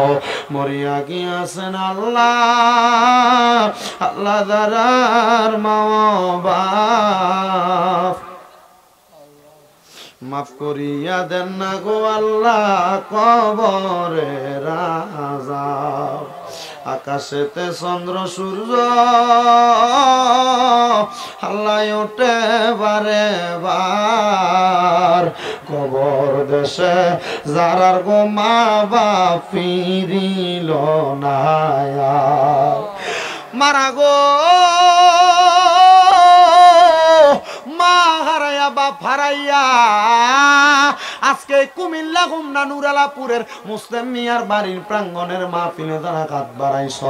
আল্লাহ তাকে দেখো যাদের মা নাই বাবা নাই গো, আম্মা আব্বার কবর জান্নাতের বাগান বানায়া দাও। যাদের মা বাবা বেঁচে আছে হায়াতে তৈয়বা নসিব করে দাও। আম্মা আব্বার সেবা যত্ন করার মতো তৌফিক দান করো ও আল্লাহ। এই নুরালাপুর সহ সমস্ত পৃথিবীর মুসলমান ইমানদারদের কবর জান্নাতের বাগান বানায়া দাও রাব্বুল আলামিন। আল্লাহ ফরিয়াদ তোমার দরবারে, আমার একজন মা জননী ওনার স্বামীর জন্য দোয়া চাইছে, কিছু হাদিয়া প্রেরণ করেছে, আমার মা জননীর দোয়া তুমি কবুল মঞ্জুর করে নাও। বিশেষ করে আল্লাহ আজকের মাহফিলে যারা টাকা দিয়া পয়সা দিয়া শ্রম দিয়া বুদ্ধি দিয়া পরামর্শ দিয়া মাইক দিয়া লাইট দিয়া প্যান্ডেল দিয়া মিডিয়ার বাইরা সহ সম্মানিত শ্রোতা মণ্ডলী পর্দার অন্তরালের আমার মা বোনেরা প্রত্যেকের খাস দোয়া তোমার দরবারে কবুল মঞ্জুর করে নাও। আমি হাত বাড়ানোর সাথে সাথে নগদ অনেকে হাদিয়া বানাইয়া দিছে, আল্লাহ প্রত্যেককে তুমি কবুল আর মঞ্জুর করো রাব্বুল আলামিন। দূর দূরান্তের প্রত্যেকটি মুসল্লিরে কবুল মঞ্জুর করো, প্রত্যেকের ব্যবসা বাণিজ্য কাজে কর্মে চাকরি বাকরির মধ্যে বরকত দান করো।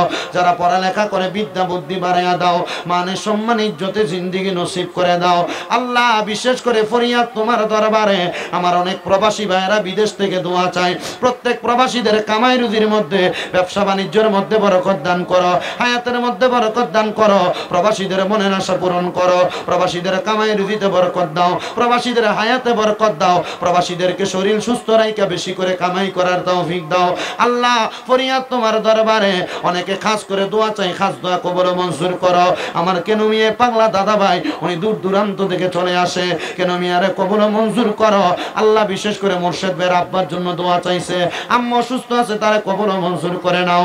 মুসলিম মিয়ার সাথে যারা যারা মাহফিলে ইন্তজাম করে কইরা সহযোগিতা করে আঞ্জাম দিয়া সহযোগিতা করেছে তাদের প্রত্যেককে তোমার কুদরতের দরবারে কবুল আর মঞ্জুর করে নাও আল্লাহ ফরিয়াদ তোমার দরবারে গো মনিব পর্দার অন্তরালের অনেক মা বোনেরা দোয়া চাই আমার মা বোনদের দোয়া তোমার দরবারে কবুল ও মঞ্জুর করে নাও আল্লাহ মরম দিবা দুঃখ নাই তবে বেঈমান বানাইয়া মরম দিও না মরণের আগে বারবার মক্কা মদিনা তাওয়াফ জিয়ারত নসিব কইরা আখিরি জবানে ঈমানের কালেমা নসিব করে গো আল্লাহ আল্লাহ বিশেষ করে আমার জুয়েল যে সুন্নি মিডিয়া তার ভাই একটা মাদ্রাসা প্রতিষ্ঠা করেছে দোয়া চাইছে আল্লাহ তার ভাইয়ের মাদ্রাসাটাকে তুমি সুগম এবং সুন্দরভাবে পরিচালনা করার তৌফিক দান করো বিশেষ করে আমাদের জাহিদের আব্বা অসুস্থ আছেন কুয়েতের জমিনে দোয়া চাই জাহিদের আব্বাকে কবুল করে নাও রব্বুল আলামিন মরণের আগে নবীজির নূরানি চেহারা মোবারক দেখাইয়া আখিরি জবানে মধুর কালেমা পড়াইয়া দিয়েন লা ইলাহা ইল্লাল্লাহু মুহাম্মাদুর রাসূলুল্লাহ সাল্লাল্লাহু আলাইহি ওয়াসাল্লাম আসসালামু আলাইকুম ওয়া রাহমাতুল্লাহ ডিসেম্বর মাসের 28 তারিখ রামপুর খলিফা বাড়িতে আমি আসবো।